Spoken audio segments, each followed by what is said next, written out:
Cuando la gente enfrenta problemas o tiene que hacer decisiones importantes, a menudo acude a otros buscando consejo acerca de lo que debe hacer. Si el problema es pequeño o familiar, puede que les pregunte a sus familiares o vecinos qué hacer. Pero cuando el problema es grande y habrá consecuencias a largo plazo, la gente a menudo busca un experto, alguien de quien se tenga la seguridad de que lo guiará con veracidad y autoridad sobre lo que se debe hacer. A lo largo de la historia de las Escrituras, Dios proveyó ese tipo de guía totalmente confiable a través de sus profetas. Esos hombres y mujeres aplicaron los pactos de Dios con autoridad a las situaciones que su pueblo enfrentaba. Esta es la tercera lección de nuestra serie Creemos en Jesús y la hemos titulado El Profeta. En esta lección veremos las formas en las que Jesús cumple el oficio de profeta aplicando con autoridad el pacto de Dios en nuestras vidas.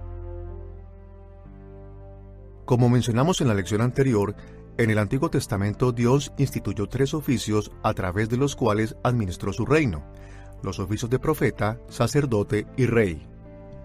Y en la etapa final del reino de Dios, la cual comúnmente llamamos la era del Nuevo Testamento, los 3 oficios encuentran su cumplimiento máximo en Cristo. Por esta razón, estudiar la importancia y función de estos 3 oficios a través de la historia puede ayudarnos a entender la presente administración de Jesús del reino de Dios, así como las bendiciones y obligaciones de sus seguidores fieles. Cuando la mayoría de la gente escucha la palabra profeta, tiende a pensar en alguien que hace predicciones acerca del futuro. Incluso esto creen la mayoría de los cristianos. Pero aunque es verdad que los profetas bíblicos a veces predecían el futuro, ese no era el propósito principal de su ministerio. Fundamentalmente, los profetas de Dios eran sus embajadores. Su trabajo era explicar los pactos de Dios y animar a su pueblo a serle fiel. Y eso también fue central en el trabajo profético de Jesús. Continuando con esta comprensión de lo que hicieron los profetas, definiremos el profeta como el embajador del pacto de Dios que proclama y aplica la palabra de Dios, especialmente para advertir del juicio contra el pecado y para fomentar el tipo de servicio leal a Dios que lleva a sus bendiciones. Nuestra lección explorará 3 temas relacionados con Jesús en su papel de profeta. Primero, examinaremos el trasfondo del Antiguo Testamento de su oficio profético. En segundo lugar, exploraremos las enseñanzas del Nuevo Testamento sobre el cumplimiento de su oficio en Jesús. Y tercero, consideraremos la aplicación moderna del trabajo profético de Jesús. Comencemos con el trasfondo del Antiguo Testamento del oficio profético de Jesús. Cuando los cristianos pensamos acerca de Jesús como nuestro profeta, es importante recordar que Él no fue el primer profeta que sirvió a Dios y a su pacto. A lo largo de la historia bíblica hubo cientos de profetas del Señor. No fueron iguales a Jesús en poder o autoridad, pero su servicio a Dios presagió todas las formas en las que Jesús desarrolló su oficio en el reino. Así que si queremos entender lo que Jesús hizo como profeta, nos ayudará a comenzar por los profetas que vinieron antes de Él. Nuestra discusión del trasfondo del Antiguo Testamento del oficio profético de Jesús se dividirá en 3 partes. En la primera, mencionaremos los requisitos para el oficio de profeta. En la segunda, veremos la función de los profetas. Y en la tercera, consideraremos las expectativas que el Nuevo Testamento creó acerca de tal oficio. Veamos primero los requisitos para el oficio de profeta. Como ya hemos sugerido, los profetas del Antiguo Testamento eran embajadores o emisarios de los pactos de Dios. En sus pactos, Dios se reveló a sí mismo como el gran emperador de su pueblo y sus profetas sirvieron como emisarios o mensajeros autorizados de su corte real en el cielo. Llevaron la palabra de Dios al pueblo de Israel y a varias naciones más y les exhortaron a ser fieles a Dios como su rey. Por supuesto, muchas de las naciones alrededor de Israel también tenían sus propios profetas que eran semejantes a los verdaderos profetas de Dios de manera superficial. Pero estos falsos profetas usaban trucos, supersticiones y poderes demoníacos para representar a sus dioses falsos. Los falsos profetas en los días bíblicos, tanto en Israel como alrededor de otros países, hacían, decían, se veían y se comportaban mucho como verdaderos profetas. Pero creo que por encima de todo, lo que sobresale cuando vemos la Biblia en Reyes, Crónicas y otros libros proféticos, es el hecho de que los profetas del Antiguo Testamento se distinguían de los demás como verdaderos, porque hablaban en nombre del Señor mismo. Como hablaban en nombre del Señor, no infringían lo que Dios había dicho en su palabra. No infringían lo que otros profetas verdaderos habían dicho, distinguiéndose de esa manera. Creo que es muy importante entender que los profetas del Antiguo Testamento eran usualmente personas que se oponían a las creencias populares. Y desafortunadamente, especialmente en el norte de Israel, hubo un periodo de tiempo en el que los profetas estaban en las nóminas de pago. Cuando Amós dijo en Amós capítulo 7, «No soy profeta ni soy hijo de profeta», lo que está diciendo al sumo sacerdote en el reino del norte es que en realidad él no está en la nómina de pago del rey ni en la del sumo sacerdote. No soy un profeta, o sea, un profeta profesional, tampoco el hijo de un profeta. O sea, que no estoy en una escuela de profetas. Por eso no puedes decirme qué hacer. La razón por la que Amós dice esto es porque el sumo sacerdote le dice que se vaya a su casa y deje de molestarlos en el norte, que se regrese al sur. Y Amós dice, no puedo hacerlo porque Dios me ha ordenado hacer esto. A menudo encontramos que profetas como Jeremías, Miqueas y otros encontraban falsos profetas que estaban en las nóminas de pago de los reyes. Y si hay algo que podemos decir sociológicamente acerca de los verdaderos profetas, es que ellos no están en la nómina de pago de los reyes o de los sacerdotes. Ellos representan a Dios como testigos en contra de los abusos, los crímenes y principalmente de la maldad que era cometida por personas como reyes y sacerdotes. En un mundo donde había muchos falsos profetas, era muy importante que los israelitas pudieran distinguir a los verdaderos profetas de Dios de los falsos profetas. Por esta razón, el Antiguo Testamento puso varios requisitos para los verdaderos profetas de Dios. Estos requisitos están mencionados en Deuteronomio capítulo 18 versículos 17 al 22, en donde Moisés escribió las siguientes palabras. Y Jehová me dijo, profeta les levantaré de en medio de sus hermanos como tú, y pondré mis palabras en su boca, y él les hablará todo lo que yo le mandare. El profeta que tuviere la presunción de hablar palabra en mi nombre, a quien yo no le haya mandado hablar, o que hablare en nombre de dioses ajenos, el tal profeta morirá. Si el profeta hablare en nombre de Jehová, y no se cumpliere lo que dijo, ni aconteciere, es palabra que Jehová no ha hablado. Con presunción la habló el tal profeta. No tengas temor de él. En este pasaje podemos ver por lo menos 4 requisitos de los verdaderos profetas de Dios. Tal como Moisés enseñó aquí, los verdaderos profetas fueron llamados por Dios. Les fue dada la palabra de Dios para decírsela a la gente. Demostraron su lealtad a Dios al hablar en su nombre de acuerdo a sus mandamientos, y la autenticidad de su ministerio fue demostrada por el cumplimiento de su mensaje.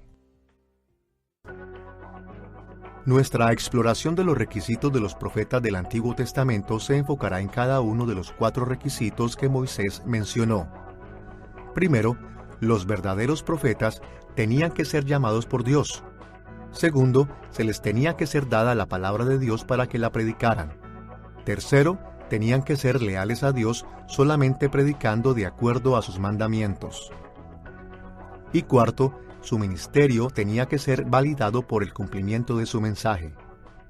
Veremos cada uno de estos criterios en más detalle, comenzando con el hecho de que los verdaderos profetas eran llamados por Dios. En el Antiguo Testamento, Dios llamó a mucha gente para servirle como profeta. Este llamado no era una invitación, era una orden divina. Dios, el Rey Divino, ordenó a uno de sus ciudadanos a servirle como su embajador. Vemos esta orden divina cada vez que el Antiguo Testamento registra la llamada de un profeta. Por ejemplo, consideremos el llamado del profeta Ezequiel en Ezequiel capítulo 2, versículos 1 y 2. Me dijo, Hijo de hombre, ponte sobre tus pies y hablaré contigo. Y luego que me habló, entró el Espíritu en mí y me afirmó sobre mis pies y oí al que me hablaba. Aquí vemos que cuando Dios le ordenó a Ezequiel pararse y escuchar la comisión, también envió su Espíritu para asegurarse de que Ezequiel cumpliera los requisitos. El llamamiento de un profeta era una oportunidad para que Dios ejerciera la toma de decisiones como Rey Celestial de su pueblo. Dios frecuentemente emitía esos llamados proféticos directamente al profeta, a menudo de manera audible. Dios directamente llamó a Samuel en 1 Samuel capítulo 3, a Isaías en Isaías capítulo 6, a Amós en Amós capítulo 7 y a Jeremías en Jeremías capítulo 1. Pero en otras ocasiones, Dios comisionó a profetas de manera indirecta al instruir a algún profeta que llamara a otro. Por ejemplo, en 1 de Reyes capítulo 19, versículo 16, Dios le mandó al profeta Elías comisionar a su sucesor Eliseo. Tal llamado también nos ayuda a entender la compañía de los profetas y los hijos de los profetas vista en lugares como 1 de Reyes capítulo 20 y 2 de Reyes capítulo 2, que eran grupos de profetas centrados alrededor de un profeta llamado divinamente. A pesar de que el llamamiento venía directamente del profeta de Dios o a través de un siervo autorizado de Dios, el llamado del profeta venía por iniciativa del Señor a final de cuentas. Sin este llamado sobrenatural nadie podía volverse profeta, sin importar sus buenas intenciones, devoción a Dios o conocimiento de la palabra de Dios. Además de ser llamados por Dios, los profetas del Antiguo Testamento tenían que recibir la palabra dada por Dios para decirla. El Espíritu Santo inspiraba a los profetas a decir lo que Dios les ordenaba. Los verdaderos profetas no podían decir otras cosas diferentes de las que profetizaban.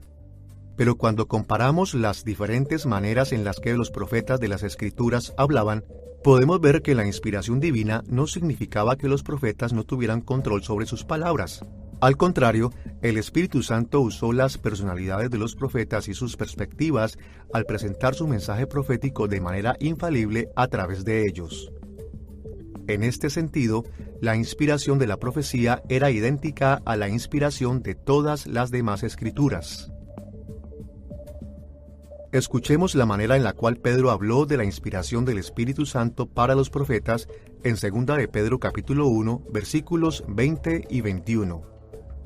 Ninguna profecía de la Escritura es de interpretación privada, porque nunca la profecía fue traída por voluntad humana, sino que los santos hombres de Dios hablaron siendo inspirados por el Espíritu Santo. Como vemos aquí, el Espíritu Santo supervisó las palabras de los verdaderos profetas en el Antiguo Testamento, y esto garantizó que sus palabras estuvieran llenas de autoridad y fueran infalibles. El Espíritu Santo obró a través de la personalidad y la perspectiva del profeta particular con el que estaba lidiando. El marco tradicional para entender lo que teológicamente se llama inspiración orgánica es que Dios trabajaba a través de sus siervos, a través de sus profetas, y usa su personalidad, su punto de vista particular, su educación y su falta de educación para sus propósitos. También podríamos pensar en usar la doctrina de la santificación y la comprensión de cómo Dios toma las cosas que son humanas, terrenales y físicas y las santifica para sus propósitos, para usarlas para sus propios fines, y hace eso con los profetas. Hay ejemplos en la literatura profética donde uno ve a Dios realmente dictándole a los profetas, como diciéndoles, tienen que ir y decirle esto al pueblo. E Isaías, Jeremías y Ezequiel iban y se lo decían. Así que hay momentos dentro de la literatura profética en los que Dios le dicta a los profetas y al mismo tiempo los utiliza tal y como son, sin ignorar sus personalidades, cuando trae su obra profética tanto para el antiguo Israel como para la Iglesia. El tercer requisito de los profetas en el Antiguo Testamento era que tenían que ser leales a Dios al poner sus profecías en conformidad con su ley. A pesar de que es verdad que los profetas no simplemente tomaban dictado de Dios, el Espíritu Santo no les daba total libertad para decir cualquier cosa que ellos quisieran.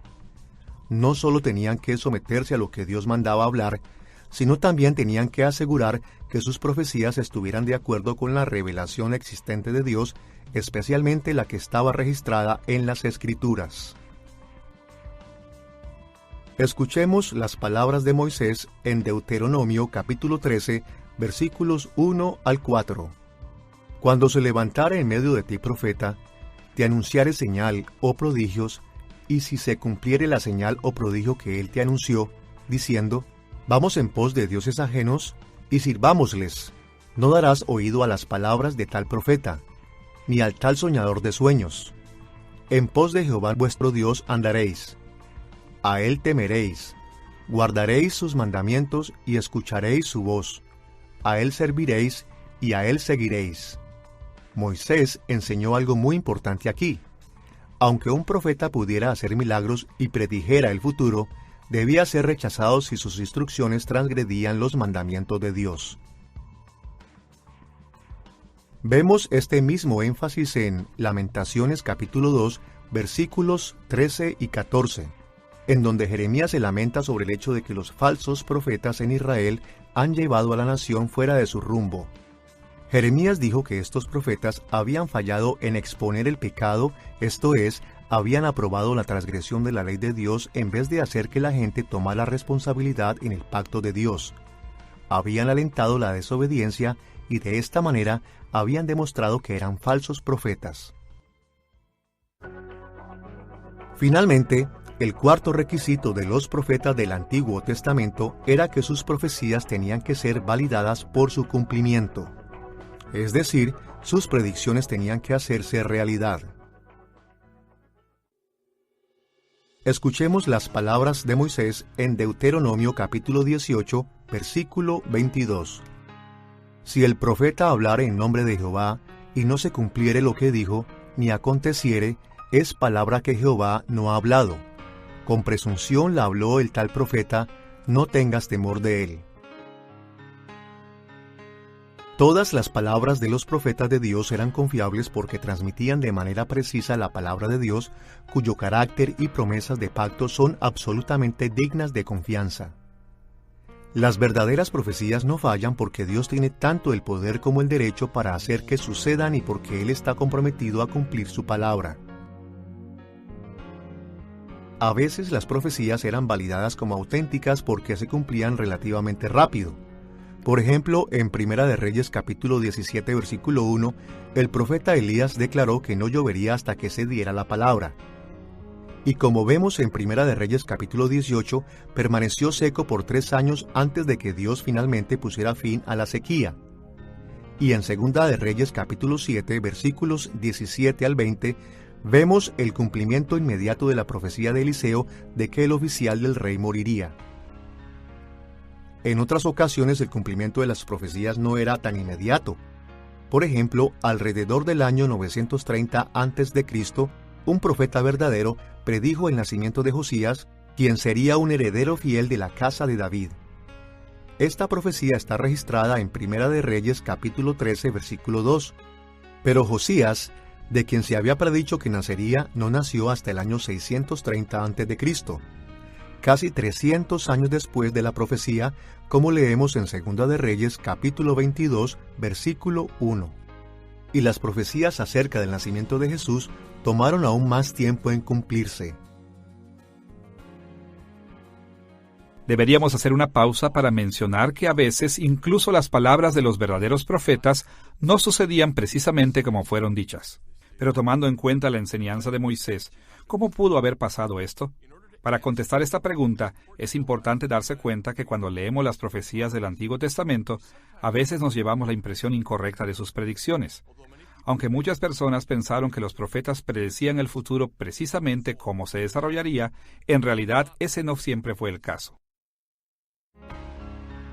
La mayoría de las veces los profetas advirtieron de las maldiciones que podrían suceder si la gente permanecía en el pecado y ofrecieron las bendiciones que vendría si la gente actuaba con fidelidad. La meta de estas profecías era motivar a la gente a arrepentirse del pecado y a seguir siéndole fieles a Dios y a su pacto.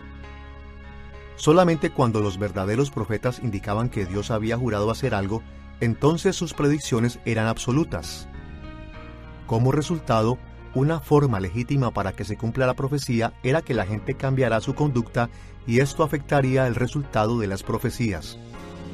En estos casos, las profecías se cumplían realmente como se habían dicho, aunque sus advertencias u ofertas no se cumplieran como se habían dicho. Hay muchos ejemplos de esto en las Escrituras, pero el principio básico está descrito en Jeremías capítulo 18, versículos 7 al 10, en donde leemos las siguientes palabras. En un instante hablaré contra pueblos y contra reinos para arrancar y derribar y destruir. Pero si esos pueblos se convirtieren de su maldad contra la cual hablé, yo me arrepentiré del mal que había pensado hacerles, y en un instante hablaré de la gente y del reino para edificar y para plantar. Pero si hiciere lo malo delante de mis ojos, no oyendo mi voz, me arrepentiré del bien que había determinado hacerle. Hay un principio que es anunciado en Jeremías 18, en el cual Dios efectivamente dice: pero si esos pueblos se convirtieren de su maldad contra la cual hablé, yo me arrepentiré del mal que había pensado hacerles. Y la contraparte también es expresada: pero si hiciere lo malo delante de mis ojos, no oyendo mi voz, me arrepentiré del bien que había determinado hacerle. Y este principio parece que funciona de tal manera que esta condición se indica explícitamente aquí. Al parecer se llevó a cabo en otros pasajes de manera implícita, específicamente en contextos en los que Dios amenaza con juzgar o promete bendiciones. Probablemente el ejemplo clásico está en el libro de Jonás, en donde Dios envía a Jonás a anunciar el juicio a la gente de Nínive. Jonás hace esto y la gente de Nínive se arrepiente, invocando el criterio de arrepentimiento humano, que parece que era lo que Dios estaba tratando de hacer en sus corazones desde el principio. De una u otra manera, las palabras de los verdaderos profetas siempre se cumplen. A veces se cumplen como fueron dichas, a veces los seres humanos responden a las profecías y entonces traen un resultado diferente. Pero en todos los casos, los resultados de la verdadera profecía son consistentes con el pacto y el carácter de Dios, y hacen auténtico el ministerio de sus verdaderos profetas. Moisés describió los requisitos del oficio profético como una forma en la que el pueblo de Dios podía reconocer cuáles profetas hablaban realmente en nombre de Dios. Hizo esto porque quería que ellos discernieran y obedecieran los mensajes de los verdaderos profetas y vivir fielmente al pacto de Dios. Es importante para nosotros tener estos requisitos en mente también, porque fueron los mismos requisitos que Jesús cumplió cuando sirvió como profeta de Dios en la era del Nuevo Testamento. Ahora que hemos visto los requisitos de los profetas, estamos listos para considerar la función de su oficio. Mencionaremos 3 aspectos de la función de los profetas. Primero, hablaremos de su autoridad. Segundo, mencionaremos su tarea. Y tercero, veremos los métodos que usaron para llevar a cabo su tarea. Primero, veamos su autoridad. Como mencionamos al principio de esta lección, un profeta es el embajador del pacto de Dios que proclama y aplica la palabra de Dios especialmente para advertir del juicio contra el pecado y para fomentar el tipo de servicio leal a Dios que lleva a sus bendiciones. En el Antiguo Testamento, Dios fue presentado como el gran rey que gobernaba sobre su pueblo a través de pactos, y sus profetas eran embajadores de estos pactos. Ellos explicaban lo que Dios les había revelado en su corte celestial. En el antiguo cercano oriente, los imperios poderosos y sus emperadores a menudo gobernaban sobre naciones más pequeñas o vasallas a distancia de su capital. Estos emperadores típicamente imponían un tratado en los vasallos que describía los términos de su relación. Normalmente, la Biblia se refiere a este tipo de tratado como un pacto.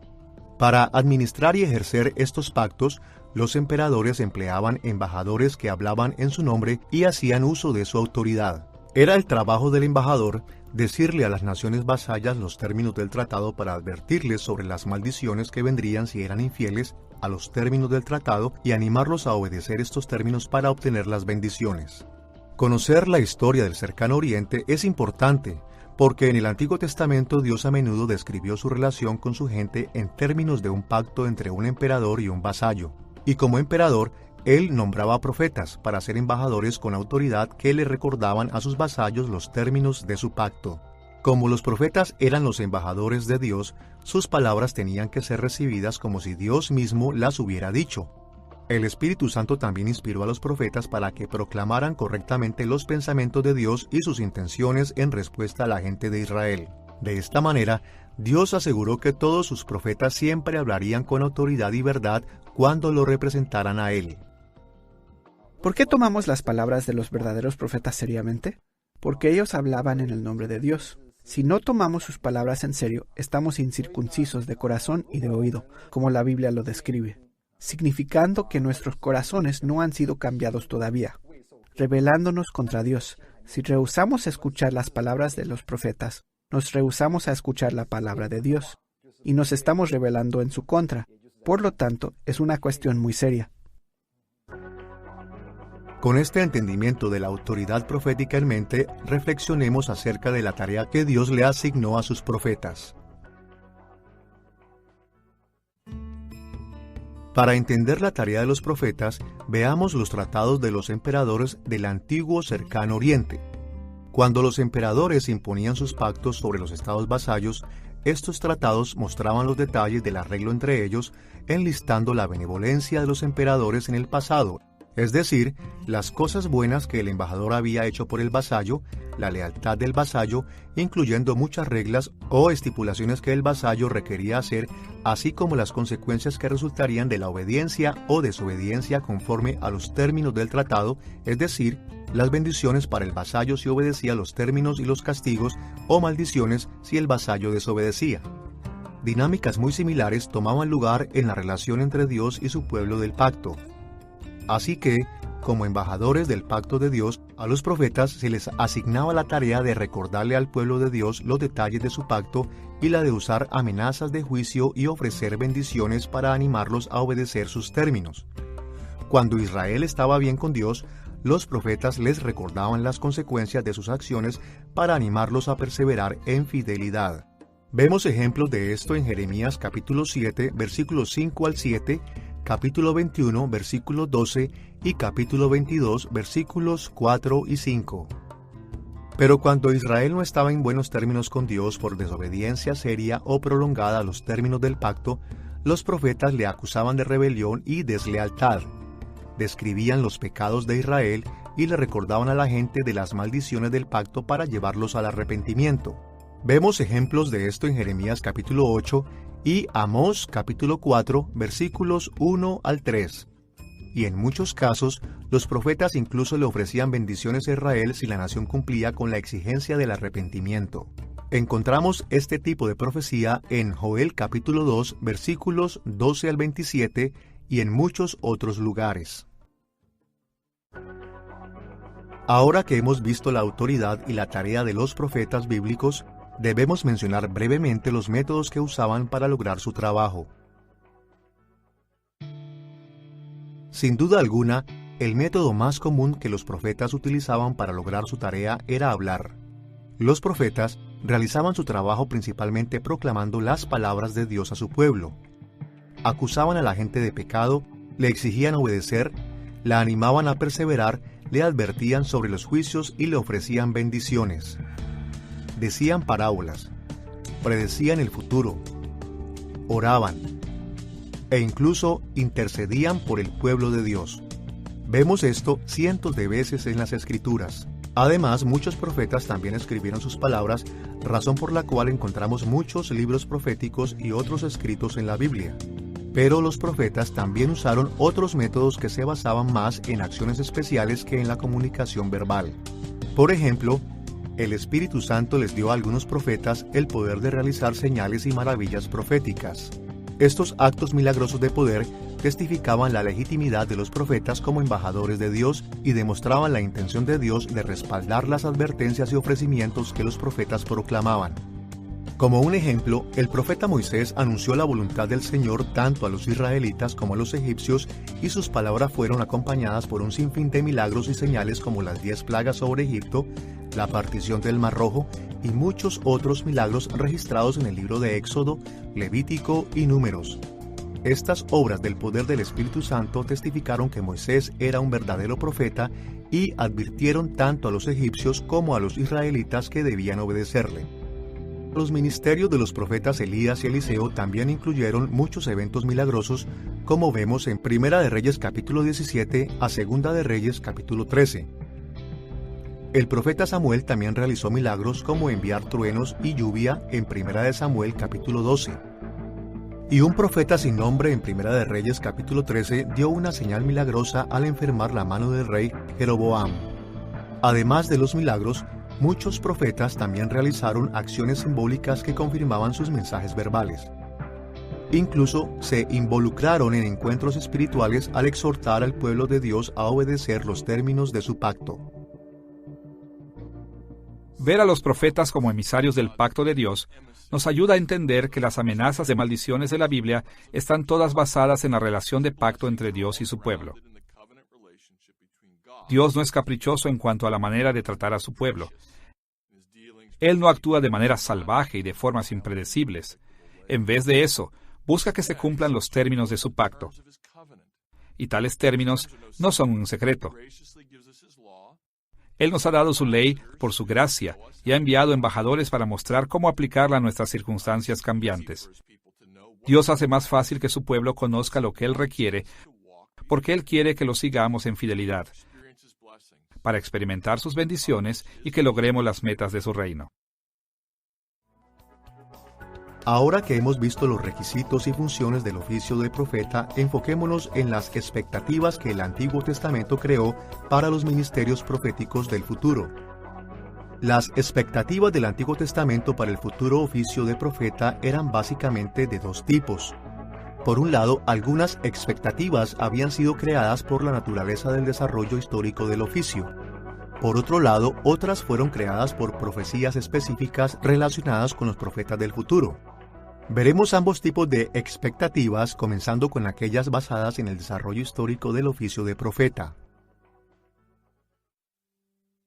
Debido a que la relación de Dios con la humanidad siempre ha sido gobernada por sus pactos, siempre ha existido el papel de los profetas para recordarle a la gente los términos de tales pactos.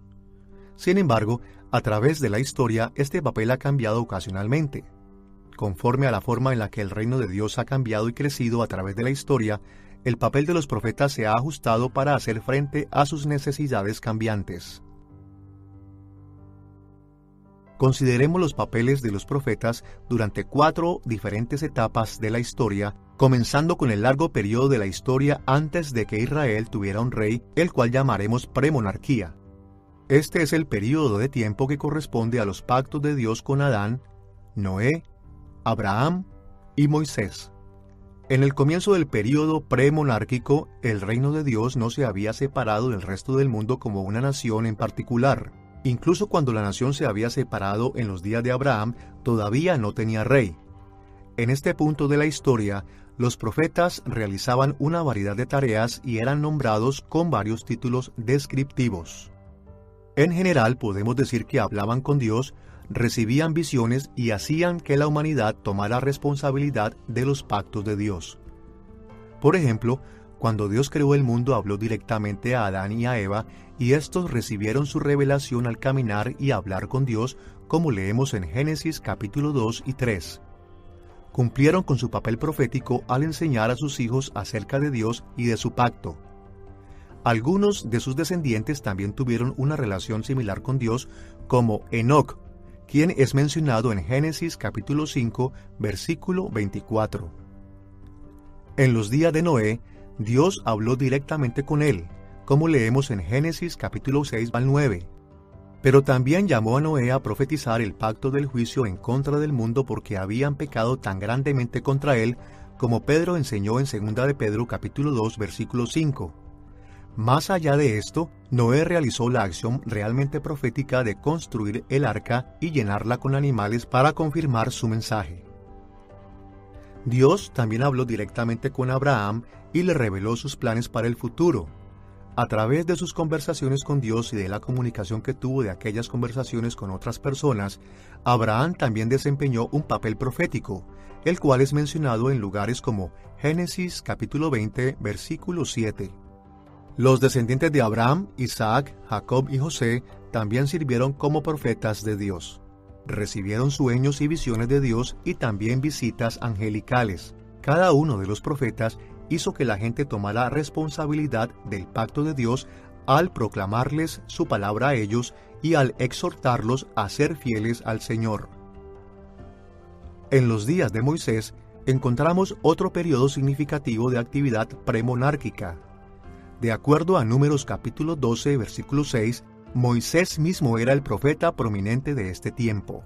En este punto de la historia, Dios le dio a su pueblo un pacto escrito en la forma de los 10 mandamientos y del libro del pacto en Éxodo capítulo 20 al 23, y se volvió la responsabilidad de Moisés administrar este pacto explicándoselo a la gente, gobernándolos de acuerdo a sus términos y exhortándolos a ser fieles a Dios para recibir las bendiciones del pacto en vez de las maldiciones del pacto.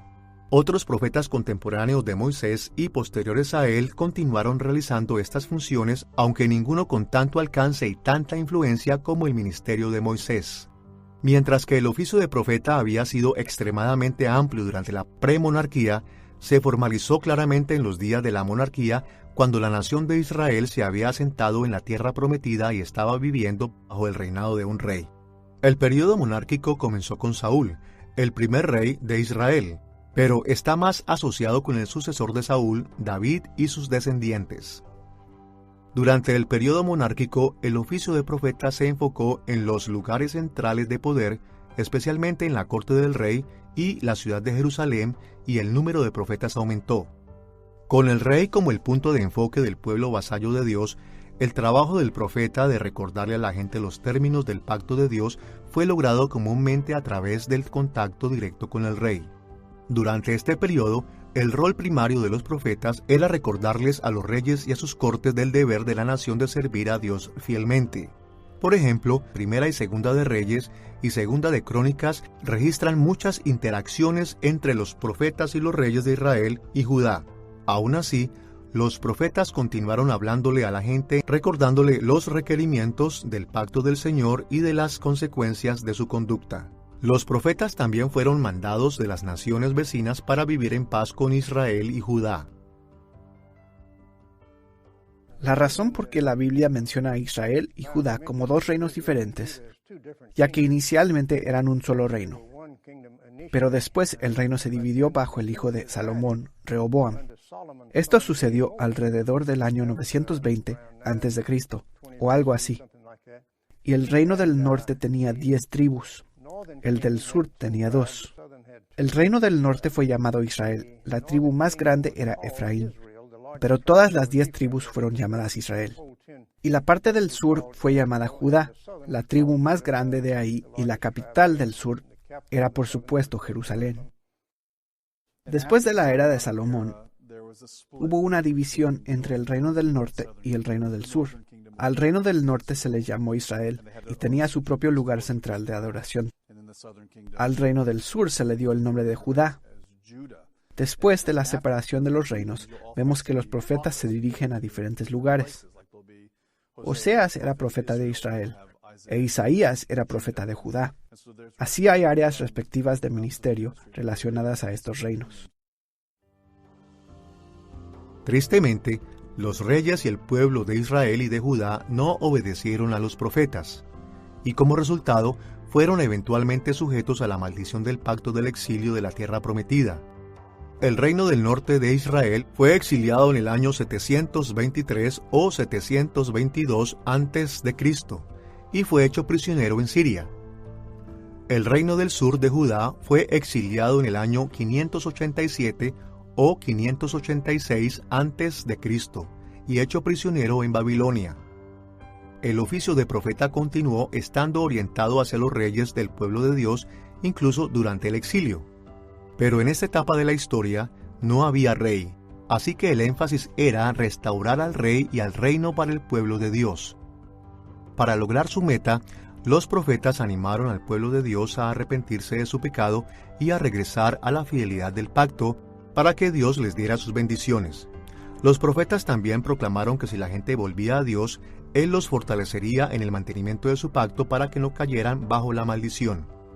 Como leemos en Jeremías capítulo 31, versículos 33 y 34, el Señor incluso haría que fuera imposible que volvieran a romper el pacto de nuevo, para que vivieran en su ley con entusiasmo. A lo largo de su ministerio, los profetas esperaban persuadir a Dios de restaurar su reino en la tierra prometida bajo el reinado de un descendiente justo de David. Con el paso del tiempo, el período del exilio llegó a un final parcial durante el período de la restauración. Esta era posterior al exilio, comenzó alrededor del año 539 o 538 a.C. Todavía no había rey en Israel o en Judá en este momento, pero Jerusalén y el templo fueron eventualmente reconstruidos y muchas familias regresaron a vivir a la tierra prometida. Aún había relativamente pocos profetas en este momento. Algunos profetas fieles como el profeta Ageo y Zacarías mantuvieron su vista en los líderes y la población general para animarlos a ser fieles a Dios. Exhortaron a la nación a ser fieles durante los intentos de restauración para que Dios los guiara hasta que se terminara de completar. Desafortunadamente, la gente no escuchó las advertencias proféticas y los esfuerzos de restauración flaquearon. Durante este periodo de restauración, las expectativas del reino eran que Dios eventualmente cumpliría las promesas que le hizo a David, regresando a uno de sus herederos al trono de Judá. Vemos esta esperanza expresada en lugares como Zacarías capítulo 12 y 13. En el comienzo la esperanza era que la obediencia del pueblo movería a Dios para bendecirlos. Pero al flaquear la restauración, la esperanza se volvió que, con el tiempo, Dios tendría compasión de su pueblo a pesar de su pecado y restauraría el reino por el bien de su propio nombre. Siguiendo el desarrollo histórico del oficio de profeta, podemos ver que los profetas siempre fueron embajadores con autoridad a quienes se les había dado la tarea de hacer que el pueblo de Dios se hiciese responsable de su pacto. Y esta coherencia creó una expectativa particular para los ministerios proféticos del futuro. Específicamente, al indicar que los futuros profetas de Dios también serían sus emisarios con autoridad, cuyo trabajo sería recordarle a su pueblo de la benevolencia que Dios tuvo hacia ellos y la lealtad que Él requería de ellos y de las consecuencias en cuanto a bendiciones y maldiciones. Pero también hubo expectativas creadas por las maneras en que el oficio de profeta cambiaba con el tiempo. En el comienzo, los profetas de Dios no estaban asociados cercanamente con el oficio de rey.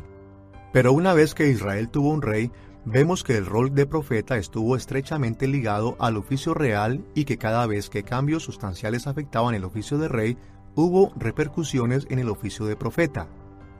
Así que las expectativas para el oficio de profeta en el periodo del Nuevo Testamento tenían que estar trazadas principalmente desde la última etapa de la historia del Antiguo Testamento, es decir, la restauración posterior al exilio, cuando el pueblo de Dios estaba esperando todavía un regreso davídico al trono.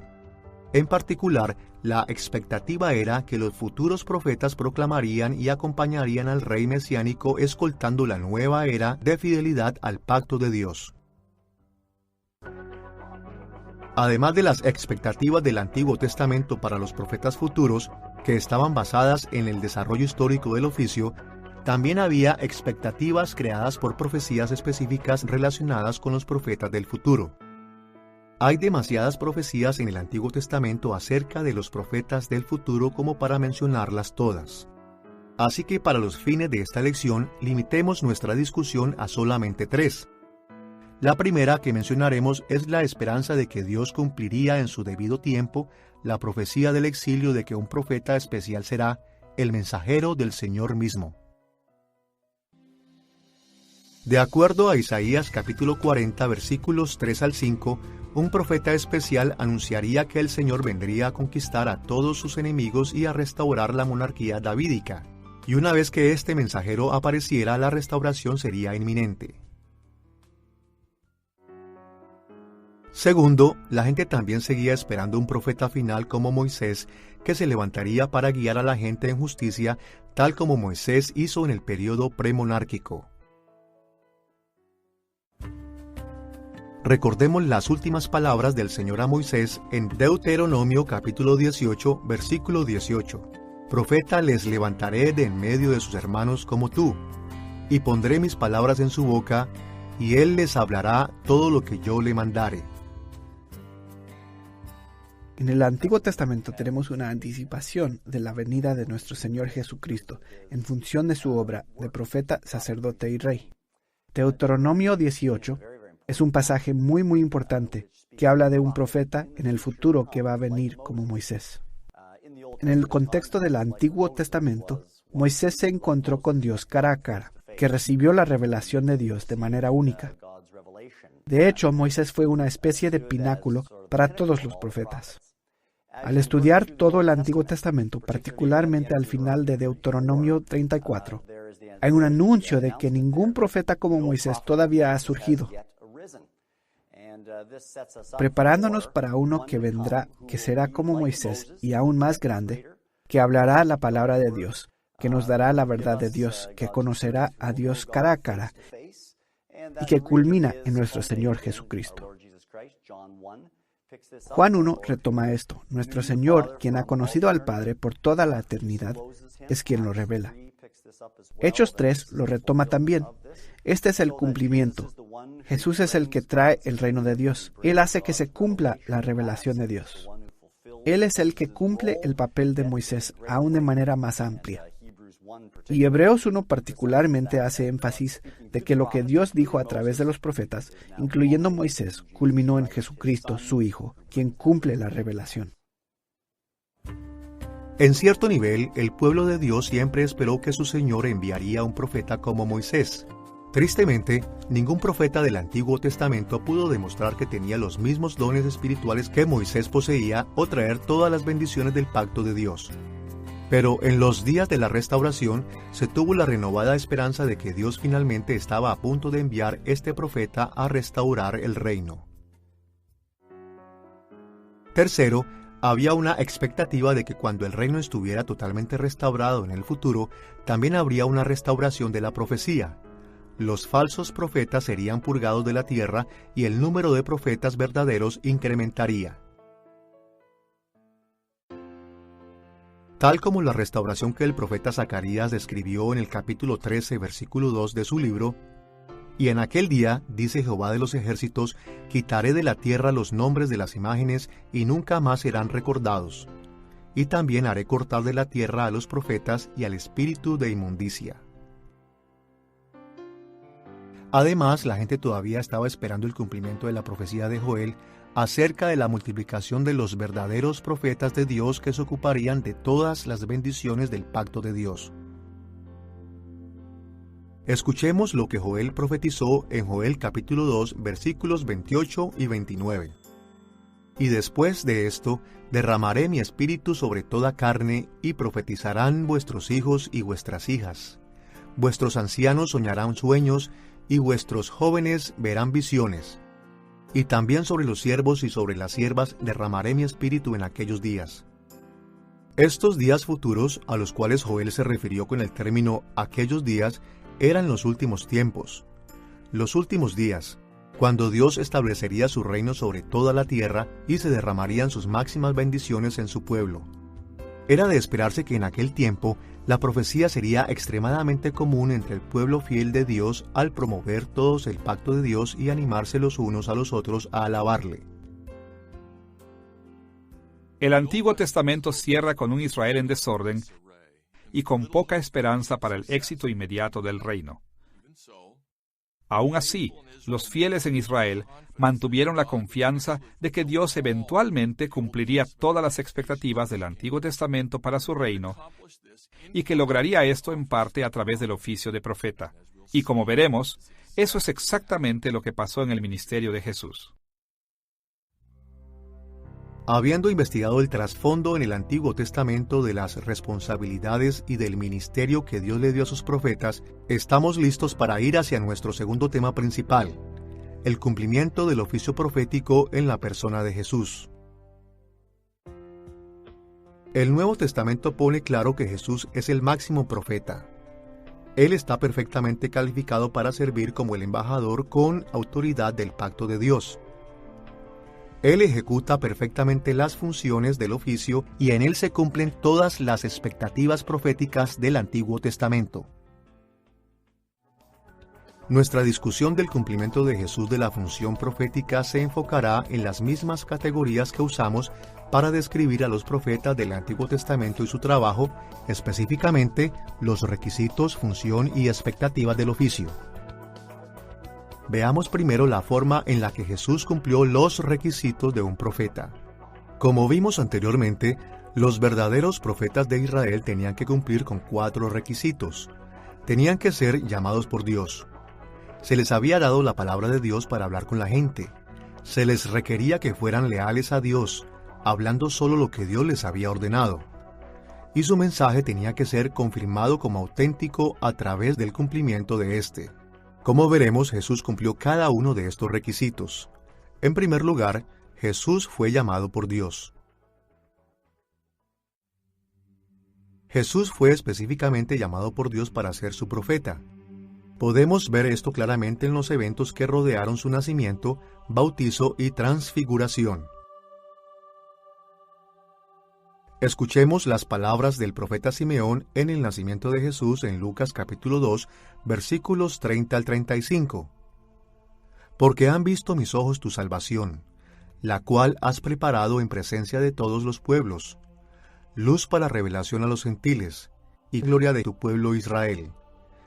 He aquí, este está puesto, para señal que será contradicha para que sean revelados los pensamientos de muchos corazones. Simeón reveló que desde el momento del nacimiento de Jesús, nuestro Señor fue llamado a hacer una revelación y una señal profética para su pueblo.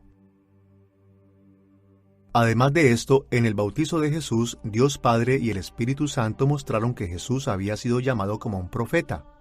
En Mateo capítulos 3 y 4, Marcos capítulo 1 y Lucas capítulos 3 y 4, Dios Padre habló de manera audible y el Espíritu Santo apareció como una paloma para mostrar que Jesús era el Hijo de Dios que había sido nombrado para un ministerio especial. En todos estos capítulos, el bautizo de Jesús lo reserva para su ministerio público de proclamar el mensaje profético de arrepentimiento y la venida del reino de Dios. Pero tal vez la acción que más claramente identificó a Jesús como profeta fue su transfiguración, la cual es descrita en Mateo capítulo 17, versículos 2 y 3. Jesús se transfiguró delante de ellos y resplandeció su rostro como el sol y sus vestidos se hicieron blancos como la luz. Moisés y Elías estaban hablando con él.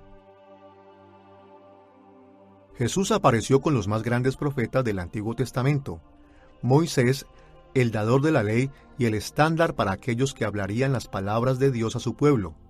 Y Elías, el que hacía milagros, cuya predicación llamó a la infiel casa de David al arrepentimiento. Solo por su presencia con estos dos hombres, Jesús fue mostrado como un gran profeta. Pero notemos lo que pasó después de esto en Mateo capítulo 17, versículos 4 y 5. Entonces Pedro dijo a Jesús: Señor, bueno es para nosotros que estemos aquí. Si quieres, hagamos aquí 3 enramadas. Mientras él aún hablaba, una nube de luz los cubrió, y he aquí una voz desde la nube que decía: Este es mi Hijo amado, en quien tengo complacencia. A él oíd. Dios ordenó a Pedro y a los otros discípulos que no escucharan a los 3 profetas, sino solo a Jesús. Debían prestar atención a Jesús por encima de Moisés y Elías. De esta forma, Dios mismo demostró que Jesús era el profeta máximo de todos los tiempos. Es interesante que en el relato de la transfiguración,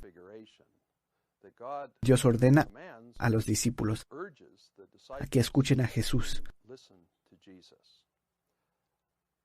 Creo que es importante reconocer que no les instruyó que abandonaran a Moisés o a Elías, sino a darle mayor importancia a Jesús. Lo principal de ese momento, creo yo, era establecer el hecho de que Jesús es el cenit de la revelación de Dios. La tradición de los judíos era reconocer y respetar a Moisés como la encarnación de la ley y a Elías como uno de los más famosos profetas. No es que la ley sea obsoleta o que los profetas sean obsoletos. Ciertamente no queremos abandonar nuestro Antiguo Testamento. Pero aquí estamos subrayando la naturaleza superior de la revelación de Jesucristo. Es más bien como el primer capítulo de la Epístola de los Hebreos, en donde Dios nos habló en muchas ocasiones, de muchas maneras diferentes a través de sus profetas. Pero ahora hemos llegado a lo más puro y lo más completo. Dios no estaba enviando un mensajero aquí, sino Dios mismo estuvo entre nosotros. Eso, creo yo, es lo que subyace al mandato en la transfiguración. Para el segundo requisito, Jesús declaró específicamente que se le había dado la palabra por Dios para decirla.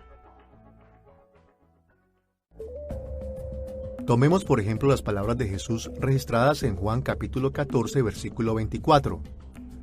Y la palabra que habéis oído no es mía, sino del Padre que me envió.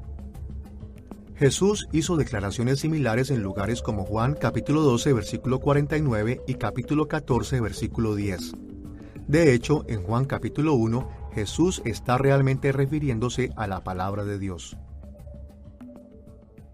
La palabra verbo, usada en Juan capítulo 1, la palabra griega logos, ha sido discutida mucho por los teólogos a través de los años. Podría ser cierto que había un entendimiento griego sobre la idea de Dios como razón o que Dios es sabiduría.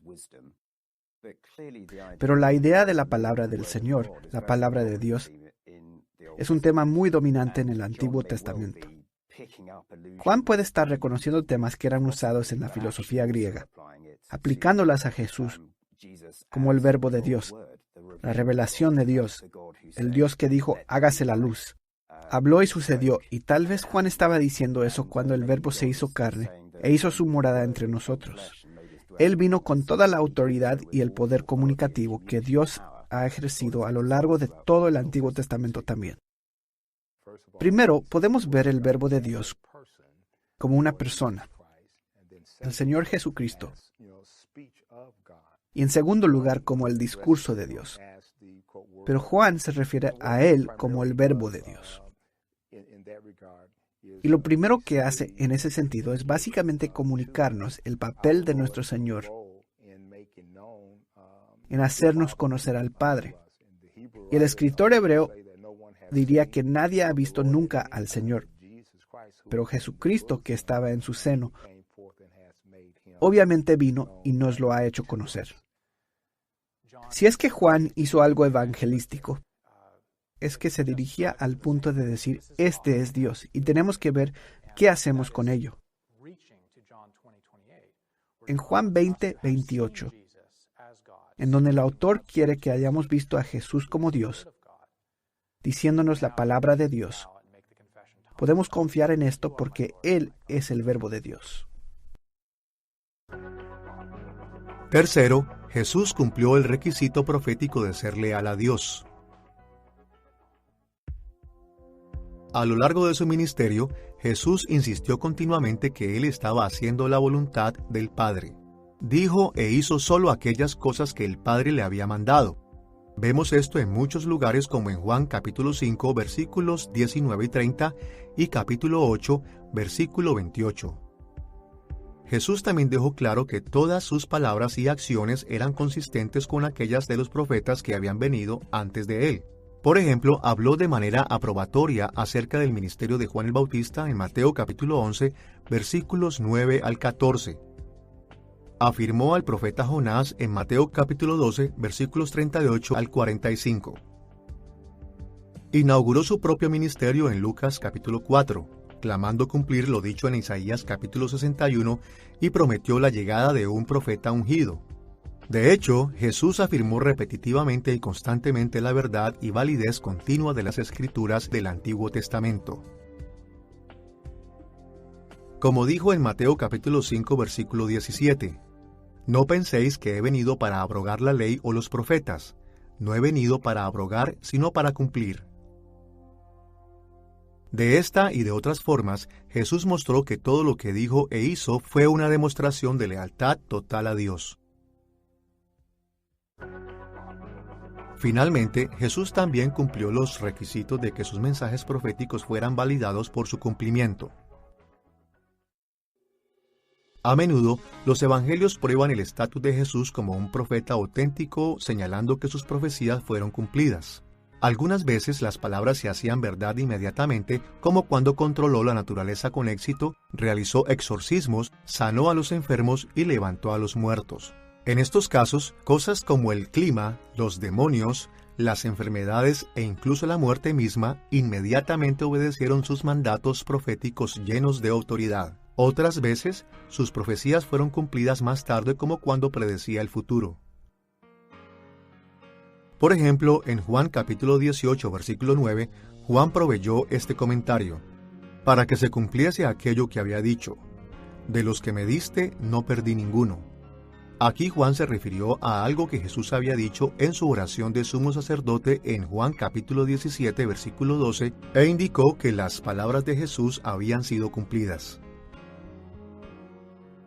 Las palabras de Jesús que se referían a su inminente muerte y resurrección también se cumplieron, como vemos en lugares como Mateo capítulo 16, versículo 21, capítulo 20, versículos 18 y 19, y Juan capítulo 18, versículo 32.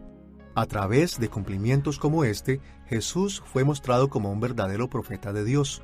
Pero no todas las profecías de Jesús fueron cumplidas en su vida. Muchas de ellas tenían que ver con el futuro y a menudo con el futuro distante. En algunos casos, el cumplimiento de estas profecías está registrado en otras partes de la historia. Por ejemplo, escuchemos la profecía que Jesús dio en Lucas capítulo 21, versículos 5 y 6. Y a unos que hablaban de que el templo estaba adornado de hermosas piedras y ofrendas votivas, dijo: en cuanto a estas cosas que veis, días vendrán en que no quedará piedra sobre piedra que no sea destruida. Jesús dijo que el templo judío sería destruido porque los judíos se rehusaron a arrepentirse de sus pecados. Pero el templo seguía en pie cuando Jesús murió. Fue destruido poco después, cuando los romanos saquearon a Jerusalén en el año 70 después de Cristo. Obviamente, no todas las profecías de Jesús han sido cumplidas. Por ejemplo, Él no ha regresado a consumar el reino de Dios, pero lo hará.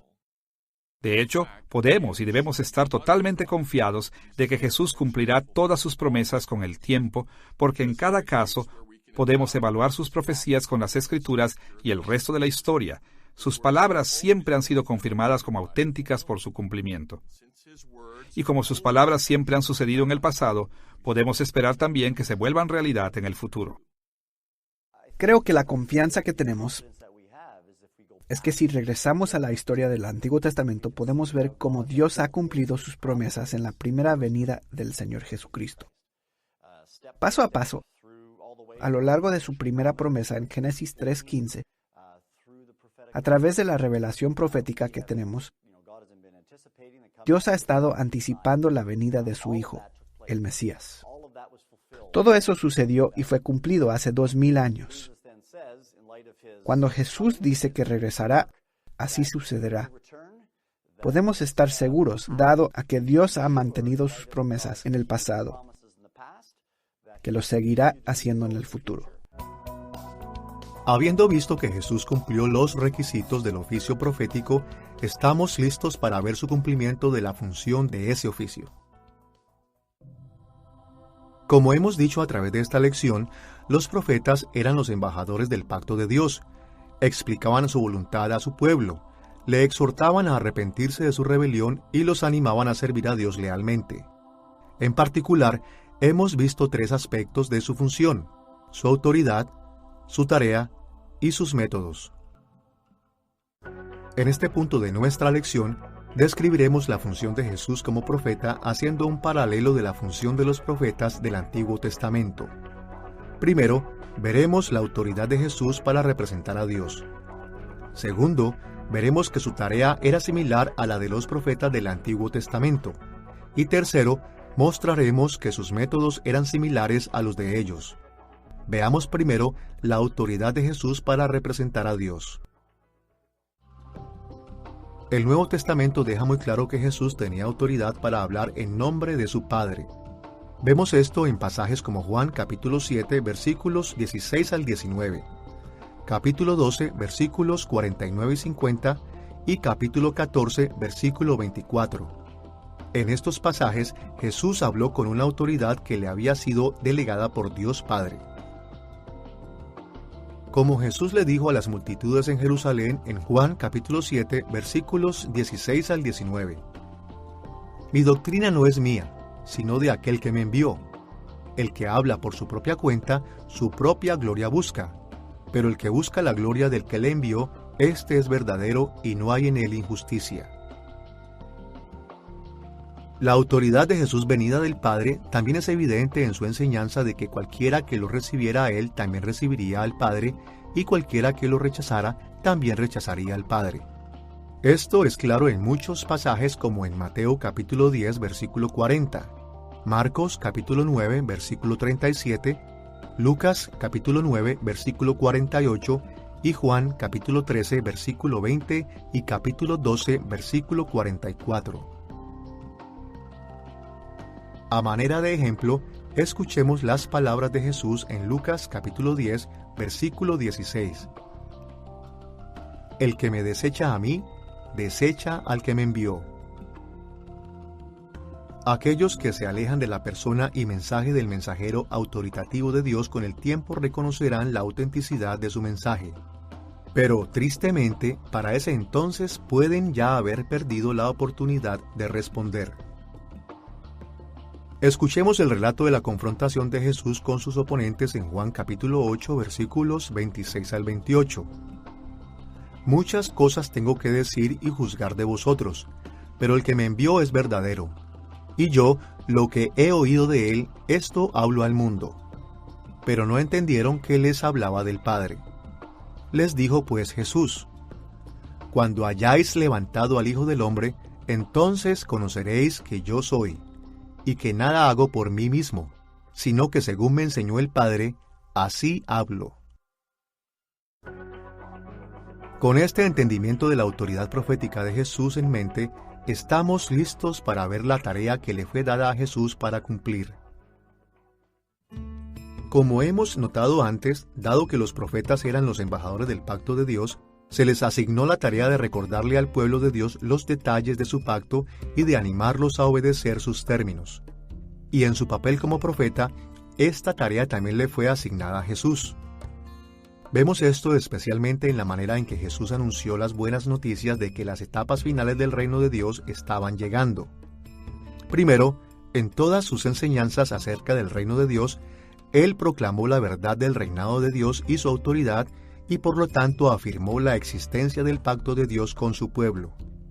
Vemos esto en muchos lugares, incluso en el Padre Nuestro en Mateo capítulo 6, versículo 10, en donde Jesús le enseñó a sus discípulos a pedirle a Dios que su reino viniera a la tierra y que su voluntad fuera hecha. Segundo, Jesús también se ocupó de que los términos del pacto siguieran ejerciéndose, los cuales la gente había fallado en obedecer. Esto es claro en sus exhortaciones de que la gente se arrepintiera de sus pecados, como en Mateo capítulo 4, versículo 17 y Marcos capítulo 1, versículo 15. Y tercero, Jesús afirmó las consecuencias de su pacto. Por ejemplo, en las 7 advertencias de Mateo capítulo 23, Jesús exhortó al pueblo de Dios a obedecer a Dios para evadir su juicio. Y en las bienaventuranzas al comienzo del Sermón del Monte, en Mateo capítulo 5, versículo 3 al 12, animó al pueblo de Dios a pedirle a Dios misericordia para recibir sus bendiciones.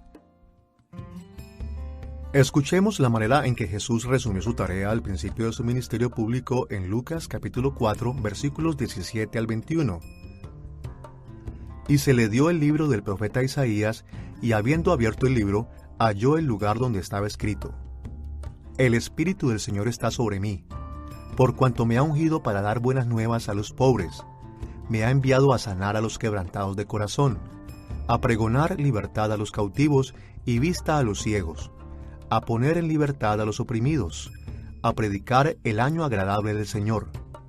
Y comenzó a decirles: Hoy se ha cumplido esta escritura delante de vosotros. Aquí Jesús se identificó específicamente él mismo como el mensajero o anunciador de la restauración del reino que había sido profetizado en Isaías capítulo 61.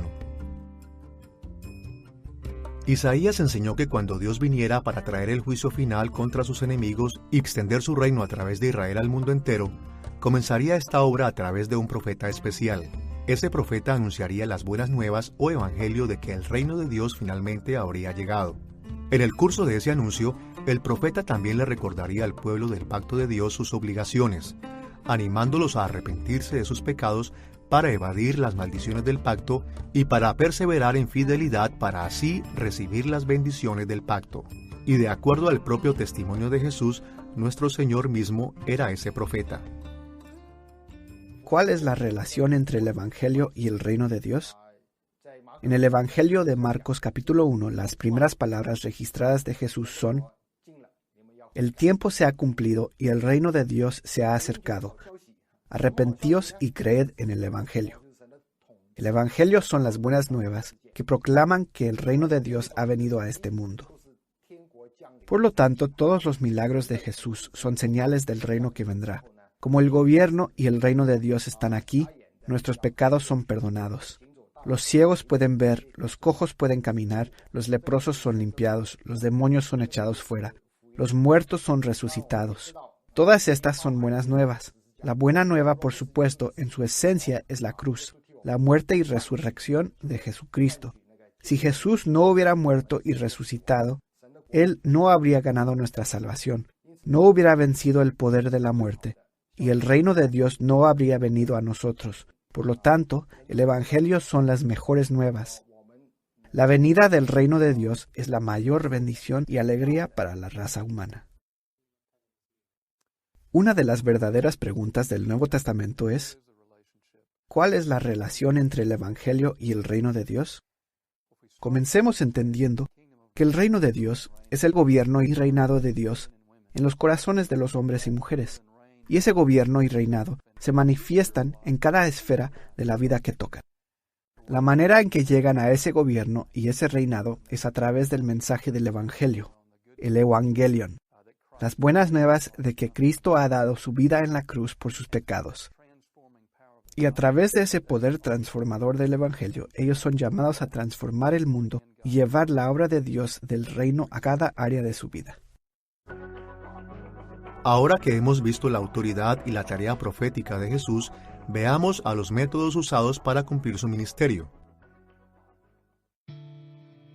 Como los profetas del Antiguo Testamento, el principal método de Jesús para cumplir su tarea profética era hablar.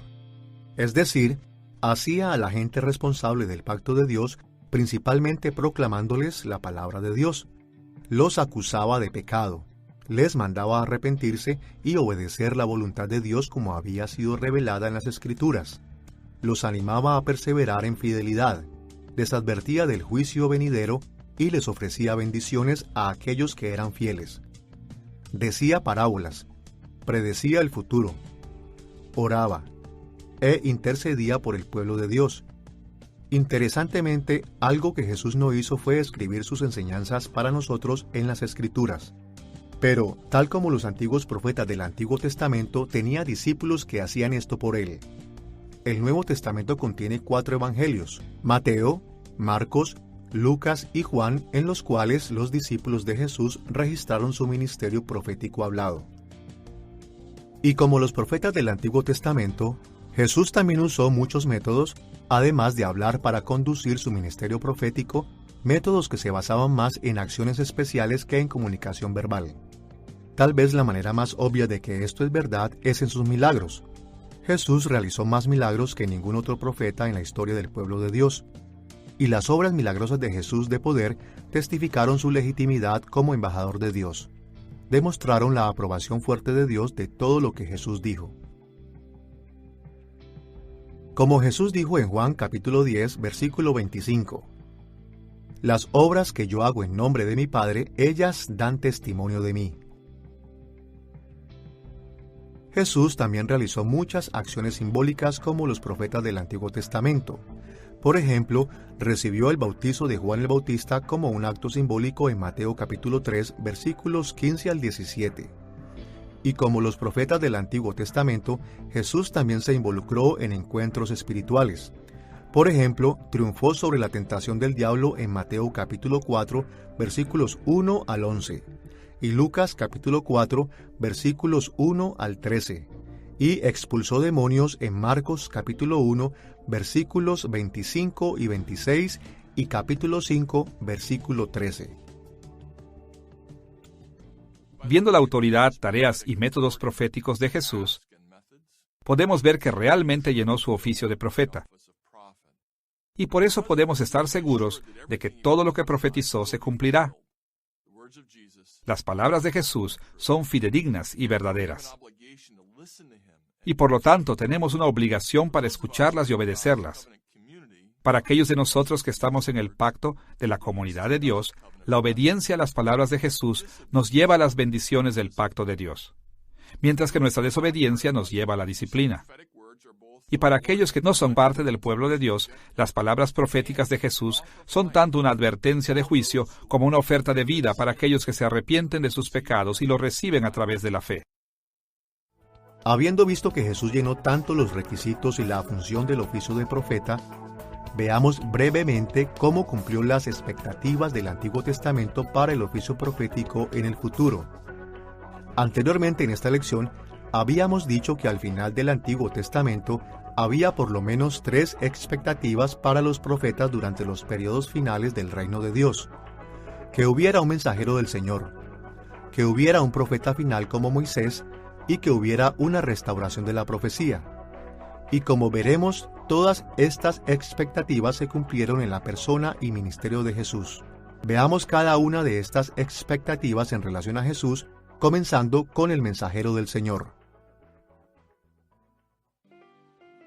El mensajero profético esperado había sido profetizado en Isaías capítulo 40, versículos 3 al 5, en donde leemos estas palabras: Voz que clama en el desierto, preparad camino a Jehová, enderezad calzada en la soledad a nuestro Dios. Todo valle sea alzado, y bájese todo monte y collado, y lo torcido se enderece, y lo áspero se allane. Y se manifestará la gloria de Jehová, y toda carne juntamente la verá, porque la boca de Jehová ha hablado. El profeta especial predijo aquí que se anunciaba la llegada del Señor, quien conquistaría a los enemigos y restauraría la monarquía davídica. De hecho, Jesús era tanto el Señor que vino a derrotar a sus enemigos como el rey que era el heredero del trono de David. A través de Jesús, Dios estaba cumpliendo todas las profecías acerca de los últimos días del reino de Dios. Pero ¿quién era su mensajero? ¿Cómo se estaba cumpliendo la profecía acerca del mensajero del Señor en Jesús? Era Juan el Bautista, quien anunció la venida de Jesús. Escuchemos las palabras de Juan el Bautista en el Evangelio del apóstol Juan, capítulo 1, versículo 23. Dijo: Yo soy la voz de uno que clama en el desierto, enderezad el camino del Señor, como dijo el profeta Isaías. A Juan el Bautista se le había asignado el papel de anunciar la llegada de Dios, que vendría como guerrero para conquistar a sus enemigos y bendecir a su pueblo. Y aquel a quien el mensajero anunció era Jesús. Escuchemos el relato del Evangelio de Juan capítulo 1, versículos 32 al 34. También dio Juan el Bautista testimonio diciendo: Vi al Espíritu que descendía del cielo como paloma y permaneció sobre Jesús. Y yo no le conocía, pero el que me envió a bautizar con agua, aquel me dijo: Sobre quien veas descender el Espíritu y que permanece sobre él, ese es el que bautiza con el Espíritu Santo. Y yo le vi, y he dado testimonio de que este es el Hijo de Dios. Juan desarrolló su misión profética al identificar a Jesús como el Hijo de Dios que había venido a traer el reino de Dios a través de la derrota de los enemigos de Dios y la restauración del trono de la casa de David. La segunda expectativa del Antiguo Testamento para la profecía futura que Jesús cumplió fue la de que habría un último profeta como Moisés. En Deuteronomio capítulo 18, versículo 15, Moisés le dijo estas palabras a Israel: Profeta de en medio de ti, de tus hermanos, como yo, te levantará Jehová tu Dios. A él oiréis. En Hechos capítulo 3, versículos 22 y 23, Pedro explícitamente enseñó que Jesús era aquel profeta como Moisés a quien el Antiguo Testamento había anticipado. Jesús realizó milagros en una escala que no había sido vista desde Moisés. Profetizó con gran conocimiento más que ninguno desde Moisés. Conoció a Dios cara a cara como Moisés. Y Jesús aseguró que todos aquellos que respondieran con fe a su enseñanza profética serían contados como guardianes perfectos del pacto, y por lo tanto heredarían las bendiciones totales del reinado del pacto de Dios. Como leemos en Hebreos capítulo 3, versículos 5 y 6. Y Moisés a la verdad fue fiel en toda la casa de Dios como siervo, para testimonio de lo que se iba a decir. Pero Cristo como hijo sobre su casa, la cual casa somos nosotros, si retenemos firme hasta el fin la confianza y el gloriarnos en la esperanza. De hecho, el Nuevo Testamento enseña que Jesús no fue únicamente el más grande profeta desde Moisés, sino el más grande profeta de todos los tiempos. Hebreos capítulo 1 versículos 1 y 2 enseña que antes de Jesús, la actividad de Dios a través de sus profetas se desarrolló a lo largo de un gran periodo de tiempo e incluyó una variedad de formas y aproximaciones. Pero en estos días de la restauración del reino de Dios, Dios ha usado incluso una revelación más grande a través de su Hijo, el profeta más grande de todos. Como vemos en Juan capítulo 1 versículo 18 y capítulo 14 versículo 9, Jesús es la más completa y la más clara revelación de la identidad del Padre, de su voluntad y salvación. De hecho, de acuerdo a Juan capítulo 1 versículo 14, Jesús es la mismísima palabra de Dios encarnada. La superioridad de la revelación de Jesús de todos los profetas anteriores se basa en el hecho de que Jesús no solamente proclamaba la palabra de Dios, sino que Él es el mismo Verbo encarnado de Dios. Los demás profetas, a pesar de lo notable de su ministerio, eran voceros de la palabra de Dios. Cuando Jesús viene, es un portavoz de Dios, predica el reino de Dios, el arrepentimiento, los mandamientos de Dios, pero debido a su encarnación, también encarna la identidad de Dios. Cuando Jesús viene como profeta, y viene como profeta, sacerdote y rey, cumpliendo estos papeles en Israel, todos los oficios son cumplidos en Cristo. Como profeta, Él es el que fue profetizado por Moisés mismo, uno que vendría como yo. Él realmente pondría un final a la profecía. La razón por la cual Dios habló de una forma final a través de su Hijo fue porque ninguno de los otros profetas eran Dios, y ninguno de los otros profetas podían asumir junto con ellos la revelación total de Dios. Pero entonces vino aquel que realmente es el revelador, aquel que conoce quién es Dios porque Él es Dios. Él conoce todos los planes de Dios, conoce la santidad de Dios, sabe precisamente lo que se necesita hacer con el fin de propiciar a Dios. Así que Él carga con cada asunto que Dios tiene. Todo lo que a Dios le interesa lo sabe porque Él es Dios. La gracia de la revelación de Cristo en su persona y después en sus palabras, como nuestro profeta, nos muestra que no hay otra pregunta más que necesitamos preguntar, sino solo aquello que Cristo mismo nos ha revelado, ya que Él es lo suficientemente sabio para saber lo que puede revelar y lo que no debe revelar. Y tiene total conocimiento para darnos la verdad absoluta y el ejemplo absoluto en todo lo que hace. Él es el profeta perfecto. El significado de Jesús como el cumplimiento del oficio profético no puede ser enfatizado de más. Él es la más clara y la más pura revelación de la voluntad y propósitos del Padre, revelando tanto los mandatos de Dios y las promesas de Dios para la restauración de su pueblo. La tercera manera en que vemos las expectativas del Antiguo Testamento para las profecías cumplidas en Jesús tiene que ver con la restauración de la profecía. Como hemos visto, el Antiguo Testamento anticipó un día en el cual los profetas falsos serían eliminados y los profetas verdaderos serían extremadamente frecuentes dentro del pueblo de Dios. Y a través de Jesús, esta expectativa comenzó a hacerse realidad. Con respecto a la multiplicación de los verdaderos profetas, esto comenzó cuando Jesús le ordenó a muchos de sus apóstoles predicar la palabra con poder alrededor del mundo. Y continuó en el día del Pentecostés cuando Él derramó su Espíritu sobre la iglesia, con el resultado de que todos empezaron a profetizar en lenguas. Escuchemos la descripción de este evento en Hechos capítulo 2, versículo 4, seguida por la explicación de Pedro en Hechos capítulo 2, versículos 14 al 17. Y fueron todos llenos del Espíritu Santo y comenzaron a hablar en otras lenguas según el Espíritu les daba que hablasen.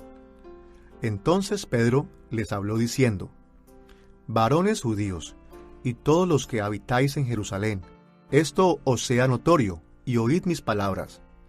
Esto es lo dicho por el profeta Joel. Y en los postreros días, dice Dios, derramaré de mi espíritu sobre toda carne, y vuestros hijos y vuestras hijas profetizarán. En la iglesia primitiva, Jesús envió a su espíritu para fortalecer a la iglesia para la profecía. Aunque muchas iglesias modernas a menudo debaten la presencia de tal profecía, nadie puede dudar de que este fuera un ministerio poderoso y prevalente que Jesús usó para establecer su iglesia en los primeros días de su reino. ¿Pero qué podemos decir acerca de la falsa profecía? ¿Cómo se cumplió en Jesús la expectativa del Antiguo Testamento del final de la falsa profecía? Después de todo, muchos pasajes del Nuevo Testamento identifican la falsa profecía como un problema para la iglesia que sigue sucediendo. Vemos esto en Mateo capítulo 7, versículo 15 y capítulo 24, versículos 11 y 24. Segunda de Pedro capítulo 2, versículo 1. Primera de Juan capítulo 4, versículo 1. Y otros pasajes. Bueno, la respuesta es de dos maneras. Por un lado, la profecía falsa comenzó a ser restringida por la multiplicación de los verdaderos profetas, cuyo trabajo era descubrir y condenar la profecía falsa. Escuchemos la enseñanza de Pablo sobre este asunto en 1 Corintios capítulo 14, versículo 29. Asimismo, los profetas hablen 2 o 3 y los demás juzguen. Pablo dejó claro que uno de los trabajos de los verdaderos profetas de la iglesia era sacar de raíz y censurar a los falsos profetas. Por otro lado, es claro que la profecía falsa es un problema continuo. Pero con el tiempo, Jesús se deshará completamente de los falsos profetas y de sus palabras. Cuando Él regrese con su juicio y consume su reino, destruirá a todos los falsos profetas finalmente e irrevocablemente. Hasta que llegue ese momento, nosotros vivimos en la tensión de saber que Jesús ha inaugurado su reino y comenzó a restringir la profecía falsa, pero que todavía no ha llevado a cabo el juicio que terminará la profecía para siempre. Jesús está perfectamente calificado para el oficio de profeta. Él desarrolló fiel y verdaderamente las funciones de profeta y cumple las expectativas del Antiguo Testamento para el oficio de profeta. Y estas son buenas noticias. En el Antiguo Testamento, Dios le promete a su pueblo que un día un profeta como Moisés surgiría para guiar al pueblo hacia la fidelidad al pacto. Y ahora, en Jesús, la promesa está siendo cumplida. Por esa razón, reconocemos y honramos a Jesús como el más grande profeta de todos los tiempos. Escuchamos y creemos sus palabras, y nos sometemos y obedecemos sus enseñanzas. Y hacemos esto con la confianza de que su palabra profética es segura y que nos va a llevar a un gozo eterno de las bendiciones del pacto de Dios. Habiendo examinado tanto el trasfondo del Antiguo Testamento como el cumplimiento del oficio profético del Nuevo Testamento, estamos listos para ir hacia nuestro tercer tema, la aplicación moderna del trabajo profético de Jesús. Una forma conveniente de aproximarnos a la aplicación moderna del trabajo profético de Cristo puede encontrarse en el Catecismo Mayor de Westminster, respuesta número 43, que dice: Cristo desempeña el oficio de profeta, revelando a su iglesia en todas las épocas por su palabra y espíritu, y por revelaciones hechas de diversas maneras, toda la voluntad de Dios sobre todas las cosas concernientes a la edificación y salvación de su pueblo. En esta respuesta, el Catecismo resume el trabajo profético de Cristo en términos de su revelación a la Iglesia, y menciona por lo menos dos aspectos de la obra reveladora de Cristo. Primero, habla de la revelación de Cristo específicamente en todas las épocas por su palabra y espíritu y por revelaciones hechas de diversas maneras. Y segundo, identifica el contenido de la revelación profética de Cristo, a saber, toda la voluntad de Dios sobre todas las cosas concernientes a la edificación y salvación de su pueblo.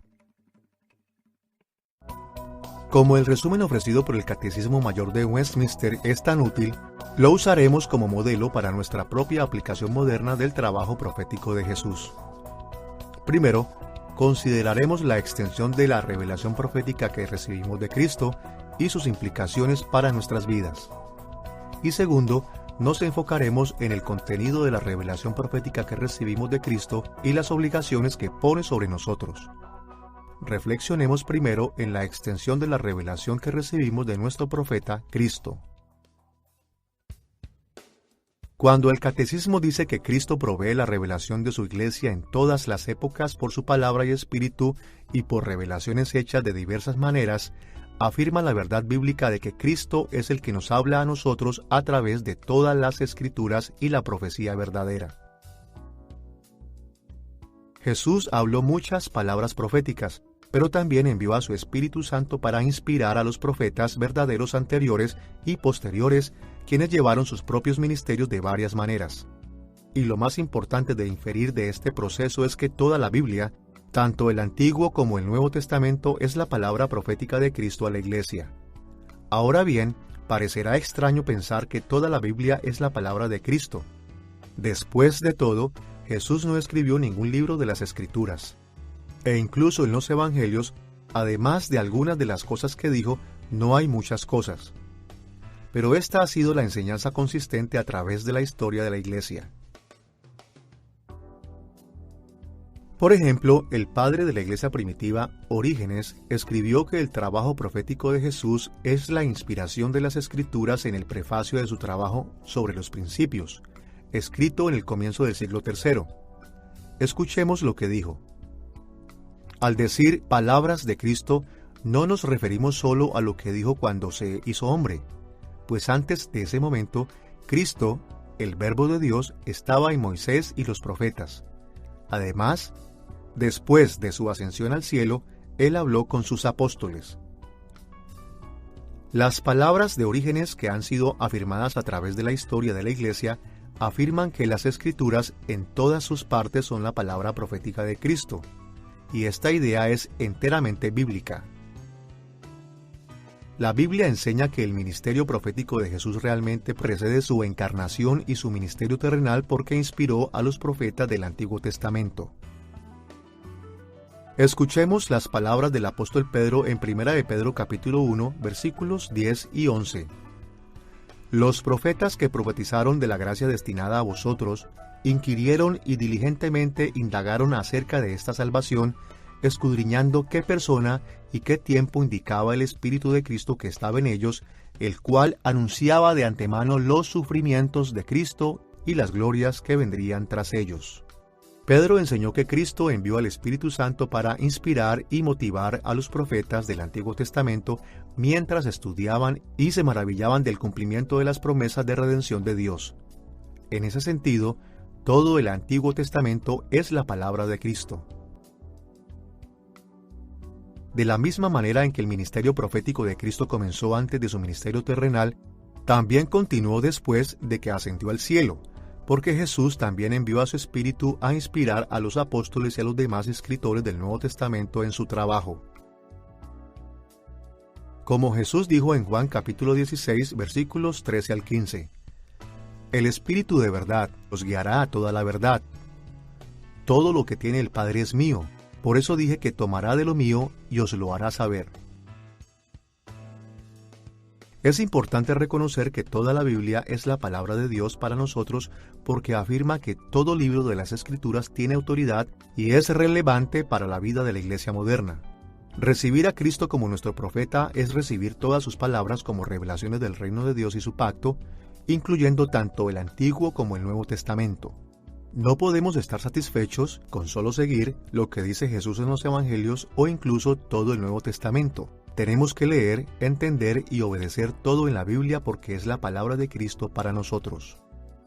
Ahora bien, por supuesto que tenemos que hacer esto de maneras que estén de acuerdo con los cambios históricos importantes. Por ejemplo, revelaciones recientes como el Nuevo Testamento nos muestra cómo entender y aplicar las revelaciones anteriores como el Antiguo Testamento. Pero el principio básico se mantiene sin cambios. Toda la Biblia es la palabra de Cristo para su Iglesia, en todas las épocas. Cuando acudimos a la Biblia, todos encontramos que tenemos lugares favoritos, tenemos secciones favoritas de la palabra, y mucha gente es atraída hacia los Evangelios y las palabras de Jesús.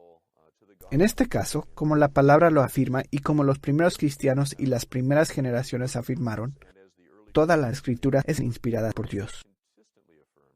Por lo que es provechosa, es útil para enseñar y útil para corregir nuestras vidas y mostrarnos la forma correcta. ¿Cuál es el camino correcto y nivelado? El camino que da vida. Aunque se nos ha permitido tener ciertas preferencias y ser atraídos hacia libros y dichos particulares, todo el testimonio de las Escrituras es importante porque somos personas completas, y al relacionarnos con los demás, esto nos acerca más a la palabra de Dios, vista como la pieza central. El entendimiento apropiado de Jesús como nuestro profeta, quien es el cumplimiento de la totalidad de la revelación profética. En él, todas las promesas de Dios se han cumplido. Significa que la revelación del Antiguo Testamento también es su palabra. Los mensajes del Evangelio en los cuales él habla directamente son sus palabras. Y por ende también su llamado a los apóstoles. Ellos sirven como sus emisarios, actúan como uno por el Espíritu bajo inspiración, para darnos su palabra y enseñarnos quién es Él y lo que ha hecho. De modo que, sea el Antiguo Testamento, sean los Evangelios, sean las epístolas, la Biblia entera es para nosotros y para nuestra instrucción. Es la palabra de Dios que nos es dada para leer y seguir completamente a la luz de la venida de Jesucristo y todo lo que Él ha hecho por nosotros. Con este entendimiento de la extensión de la revelación profética de Cristo en mente, reflexionemos en el contenido de la revelación profética que recibimos de Cristo y las obligaciones que pone sobre nuestras vidas. El Catecismo Mayor de Westminster resume el contenido de las Escrituras diciendo que Cristo le reveló proféticamente a su Iglesia toda la voluntad de Dios sobre todas las cosas concernientes a la edificación y la salvación de su pueblo. Ahora bien, en un sentido, esta es una afirmación muy amplia que afirma que las Escrituras son suficientes. Pero cuando las vemos en el trasfondo específico del oficio de profeta de Cristo, nos ayuda a ver que la Biblia completa fue entregada a nosotros por Cristo, el jefe de los emisarios del pacto de Dios, para que nos instruyera acerca de los términos de su pacto, y para motivarnos a evitar sus maldiciones y a buscar sus bendiciones a través de la obediencia fiel. La voluntad de Dios, entonces, como los términos de su pacto y su aplicación para nuestras vidas. Y nuestra edificación es nuestro entendimiento apropiado de los términos de ese pacto, mientras que nuestra salvación consiste en las bendiciones del pacto. La Biblia entera es la palabra del pacto de Dios con su pueblo. Y como Cristo es Dios, la Biblia entera es también su palabra. Por ejemplo, Jesús frecuentemente afirmó la validez perpetua del Antiguo Testamento. Y cerca del final de su ministerio, prometió enviar al Espíritu Santo a sus apóstoles originales para que pudieran escribir y autorizar escrituras adicionales, las cuales tenemos ahora en el Nuevo Testamento. Jesús también le enseñó a sus seguidores cómo aplicar las estipulaciones del pacto de Dios en su propia época, y les motivó a obedecer la voluntad de Dios para que recibieran las bendiciones del pacto y evadieran el juicio divino. Como Pablo escribió más tarde, todas las Escrituras han sido dadas a la Iglesia para equiparnos, para servir y obedecer a nuestro Señor. En línea con estas ideas, nos enfocaremos en dos aspectos del contenido de la revelación profética en las Escrituras. Primero, describiremos cómo un entendimiento profético de su oficio de profeta puede ayudarnos a interpretar todas las Escrituras para que seamos edificados con respecto a la voluntad de Dios. Y segundo, describiremos cómo un entendimiento apropiado del oficio profético de Cristo puede guiarnos a someternos a las Escrituras para que recibamos las bendiciones del pacto de la salvación. Empecemos con la idea de que el papel de Cristo como profeta tiene implicaciones en la forma en la que interpretamos las Escrituras. En el antiguo cercano Oriente, la gente reconocía su obligación de responder al mensaje que los emperadores enviaban a través de sus embajadores. Las consecuencias de ignorar estos mensajes eran serias. Lo mismo es verdad acerca de la revelación de Dios. Cuando Dios revela su voluntad a su pueblo, espera que escuchemos sus palabras para que entendamos lo que requiere, y le respondamos en obediencia para que recibamos nuestra salvación. Vistas de esta forma, las palabras de las Escrituras que Cristo dio a través del Espíritu Santo no son solo las perspectivas de alguien sobre situaciones o verdades que ilustran. son mensajes del pacto del gran rey y requieren una respuesta obediente. Como leemos en Hebreos capítulo 2 versículos 2 y 3, porque si la palabra dicha por medio de los ángeles fue firme, y toda transgresión y desobediencia recibió justa retribución, ¿cómo escaparemos nosotros si descuidamos una salvación tan grande? La cual habiendo sido anunciada primeramente por el Señor. Aquellos que rechazan la palabra de Jesús están destinados a sufrir las maldiciones eternas del pacto, pero aquellos que reciben su mensaje en fe y obediencia reciben las bendiciones del pacto de salvación y vida eterna.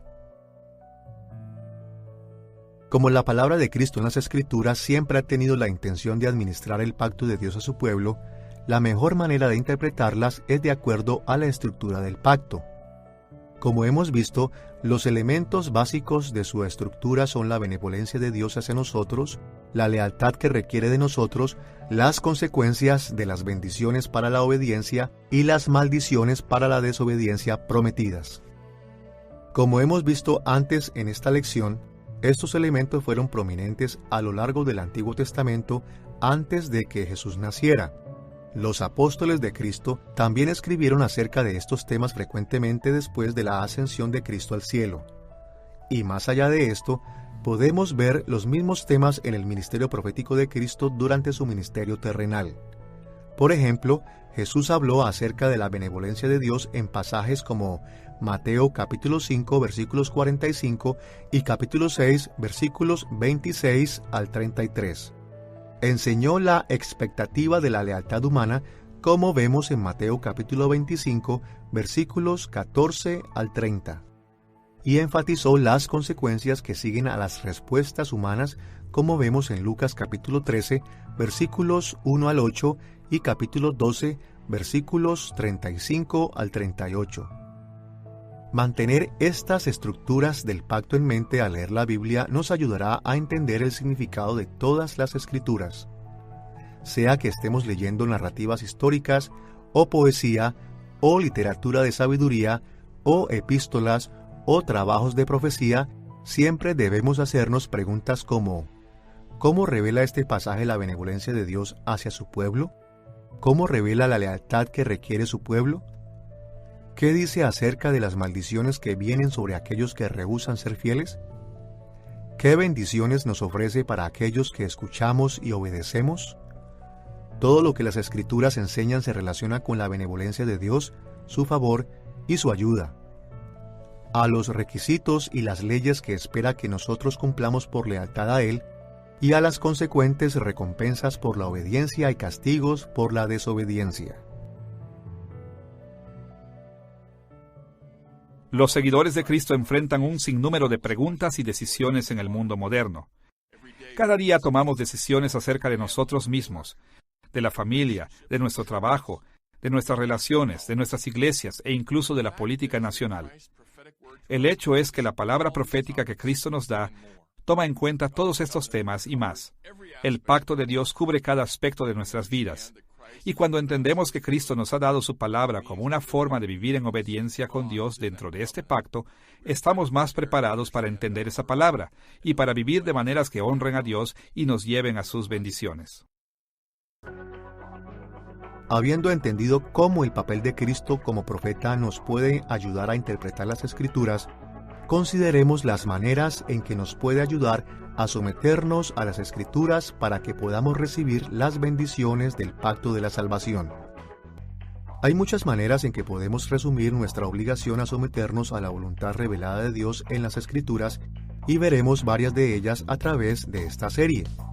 Pero en esta lección queremos verlas desde la perspectiva del oficio de Cristo como profeta. Nos enfocaremos en dos ideas que los profetas normalmente enfatizan: el arrepentimiento del pecado para evadir las maldiciones del pacto y la fe en Dios para obtener las bendiciones del pacto. Veamos primero el arrepentimiento. Como recordaremos, una de las primeras funciones de los profetas en el Antiguo Testamento era amenazar con las maldiciones del pacto para llevar a los pecadores al arrepentimiento. Y esto también es parte del ministerio de Jesús en el Nuevo Testamento. Escuchemos cómo Mateo resumió la predicación de Jesús en Mateo capítulo 4, versículo 17. Desde entonces comenzó Jesús a predicar y a decir: Arrepentíos, porque el reino de los cielos se ha acercado. De hecho, este tema puede ser encontrado a lo largo del Antiguo y Nuevo Testamento. Es uno de los más comunes en todas las Escrituras.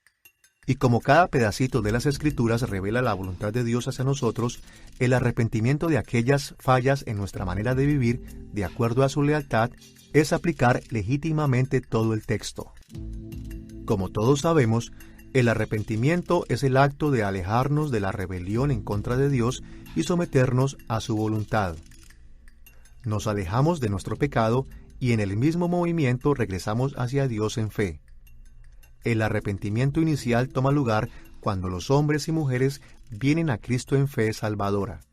Escuchamos la palabra del Evangelio y nos arrepentimos de nuestros pecados, pero también es verdad que el arrepentimiento debe ocurrir a lo largo de la vida cristiana. El reformador protestante Martín Lutero captó esta idea en la primera de sus famosas 95 tesis escrita en el año 1517 después de Cristo. Escuchemos lo que dijo. Cuando nuestro Señor y amo Jesucristo dijo: Arrepintaos, quiso que la vida entera de los creyentes fuese de arrepentimiento. Lutero reconoció que los seres humanos caídos constantemente pecamos y por lo tanto incluso los creyentes necesitamos hacer del arrepentimiento una práctica diaria. Una forma de animar el arrepentimiento es seguir el modelo de Jesús y los profetas del Antiguo Testamento, proclamando los términos del pacto de Dios. Cuando le decimos a los no creyentes lo que Dios requiere, podemos exhortarlos a abandonar sus pecados para escapar el juicio de las maldiciones de Dios. Y cuando los creyentes escuchamos la palabra de Dios y descubrimos nuestros propios errores, también necesitamos arrepentirnos. Claro está que los verdaderos creyentes no necesitamos preocuparnos nunca por caer en las maldiciones eternas de Dios. Jesús se aseguró de ello cuando murió en la cruz por nosotros. Pero sigue siendo verdad que Dios a veces nos disciplina de maneras que se parecen a sus maldiciones del pacto, como vemos en pasajes como Hebreos capítulo 12, versículos 5 al 11. Al animar y practicar el arrepentimiento en nuestras vidas diarias, los creyentes honramos el trabajo profético de Cristo y seguimos las bendiciones del pacto de Dios. Pero al hacer esto, es importante reconocer que el arrepentimiento cristiano no se trata de sumirse en desesperación por nuestro pecado. Mientras que el admitir la culpa puede traer pena, no está diseñada para llevarnos hacia la desesperación. En vez de eso, está diseñada para restaurar nuestra relación con Dios y nuestro gozo en Él. Como leemos en 2 Corintios capítulo 7, versículo 10. La tristeza que es según Dios produce arrepentimiento para salvación, de que no hay que arrepentirse, pero la tristeza del mundo produce muerte. Cada cristiano está llamado a seguir el estilo de vida de arrepentimiento, confesar nuestros pecados, estar limpios delante del Señor. Jesús dice que necesitamos tomar nuestra cruz diariamente, señal de que estamos destinados a sufrir y a ir por el camino de la cruz, morir a nuestros pecados buscando el perdón de Dios. Cuando alguien viene al Señor por primera vez y se confiesa, es una nueva persona que ha sido purificada. Es una verdad a la que tenemos que aferrarnos. Todos nos ensuciamos diariamente y si queremos seguir limpios necesitamos regresar a ser lavados para ser renovados. El Antiguo Testamento dice que hay grandes bendiciones para quienes se arrepienten y se vuelven al Señor, quienes no están ansiando la iniquidad o escondiéndola en el corazón. Y el Salmo 32, bienaventurado aquel cuya transgresión ha sido perdonada, a quien Jehová no culpa de iniquidad. Vemos gran gozo en ese salmo, por aquel que encuentra perdón. Esta es una experiencia que los cristianos podemos tener día a día. El gozo de los pecados perdonados. El arrepentimiento que nos conduce a una nueva vida. Habiendo entendido el arrepentimiento del pecado, veamos el tema de la fe en Dios. Jesús y otros profetas bíblicos animaron la fe continua en Dios y la obediencia de su pacto para que sus audiencias recibieran las bendiciones de Dios. Y este principio también se aplica a los cristianos modernos. Si esperamos recibir las bendiciones de la salvación cuando su reino venga en su totalidad, es importante perseverar en la fe y demostrar nuestra fe obedeciendo el pacto de Dios. Vemos esto en muchos lugares a lo largo del Antiguo y Nuevo Testamento, como en Efesios capítulo 2, versículos 8 al 10, Segunda de Tesalonicenses capítulo 1, versículos 4 al 12, Hebreos capítulo 12, versículos 1 al 11, y Santiago capítulo 2, versículos 14 al 18. Mencionemos uno de los ejemplos. Escuchemos las palabras de 1 de Juan capítulo 5, versículos 3 y 4. Pues este es el amor a Dios, que guardemos sus mandamientos. Y sus mandamientos no son gravosos, porque todo lo que es nacido de Dios vence al mundo. Y esta es la victoria que ha vencido al mundo, nuestra fe. Como Juan enseñó aquí, la fe cristiana verdadera persevera, tanto en su compromiso con Dios como en su expresión en la obediencia a los mandatos de Dios. Hay que reconocer que perseverar en la fe y la obediencia es una lucha mientras esperamos que Dios cumpla sus promesas. Pero este es el mismo reto que ha enfrentado el pueblo de Dios en todas las épocas. Fue verdad en el Antiguo Testamento, el Nuevo Testamento y a lo largo de la historia de la Iglesia. Pero sabemos que las promesas de Dios son seguras y que finalmente Cristo regresará a terminar lo que comenzó. Pablo es muy claro en sus cartas acerca de nuestra motivación para la fidelidad en Cristo. Esta consiste en recordar lo que Cristo ha hecho por nosotros, recordar nuestra salvación. Es la motivación más básica, pero también las Escrituras nos informan de otras. Primero, son muy honestas. Vendrá un día de juicio. Tendremos que responder por cada palabra ociosa, cada obra ociosa. Esto tiene que ser una motivación a la fidelidad. Encontraremos nuestro más grande gozo en nuestra obediencia más profunda. ¿Quién no querría ese gozo? ¿Por qué nos privaríamos de eso sabiendo que nuestra motivación no es solo para evadir el castigo y el juicio de Dios, sino para recibir las bendiciones que Dios nos da a través de la obediencia? Las Escrituras también son claras acerca de algo más.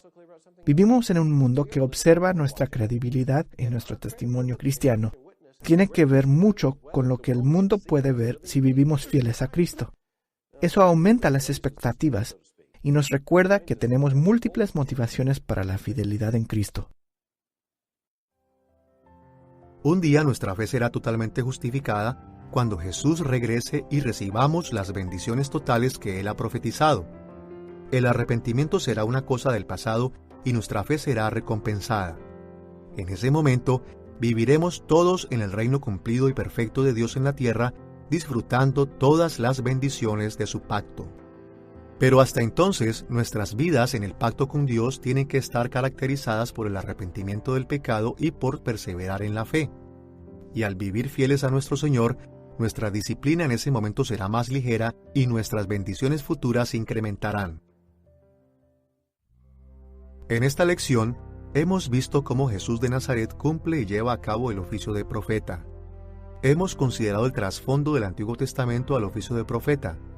Hemos visto el cumplimiento de este oficio en Jesús, notando que Él cumple los requisitos para el oficio, desarrolla las funciones del oficio y nos trae el cumplimiento de todas las expectativas del Antiguo Testamento para el oficio. Hemos explorado la aplicación moderna de estas ideas, enfocándonos en la extensión y contenido de la revelación profética de Cristo en las Escrituras. Comprender el oficio de Cristo como profeta es extremadamente útil para todo creyente. Nos ayuda a orientarnos en el reino de Dios y sus propósitos. Nos enseña a escuchar y a someternos a las enseñanzas de Jesús a lo largo de la Biblia. Nos da un marco de referencia para entender su revelación para nosotros, y nos asegura que Dios ciertamente cumplirá todas las profecías de Jesús concernientes a su regreso y a nuestra eterna salvación.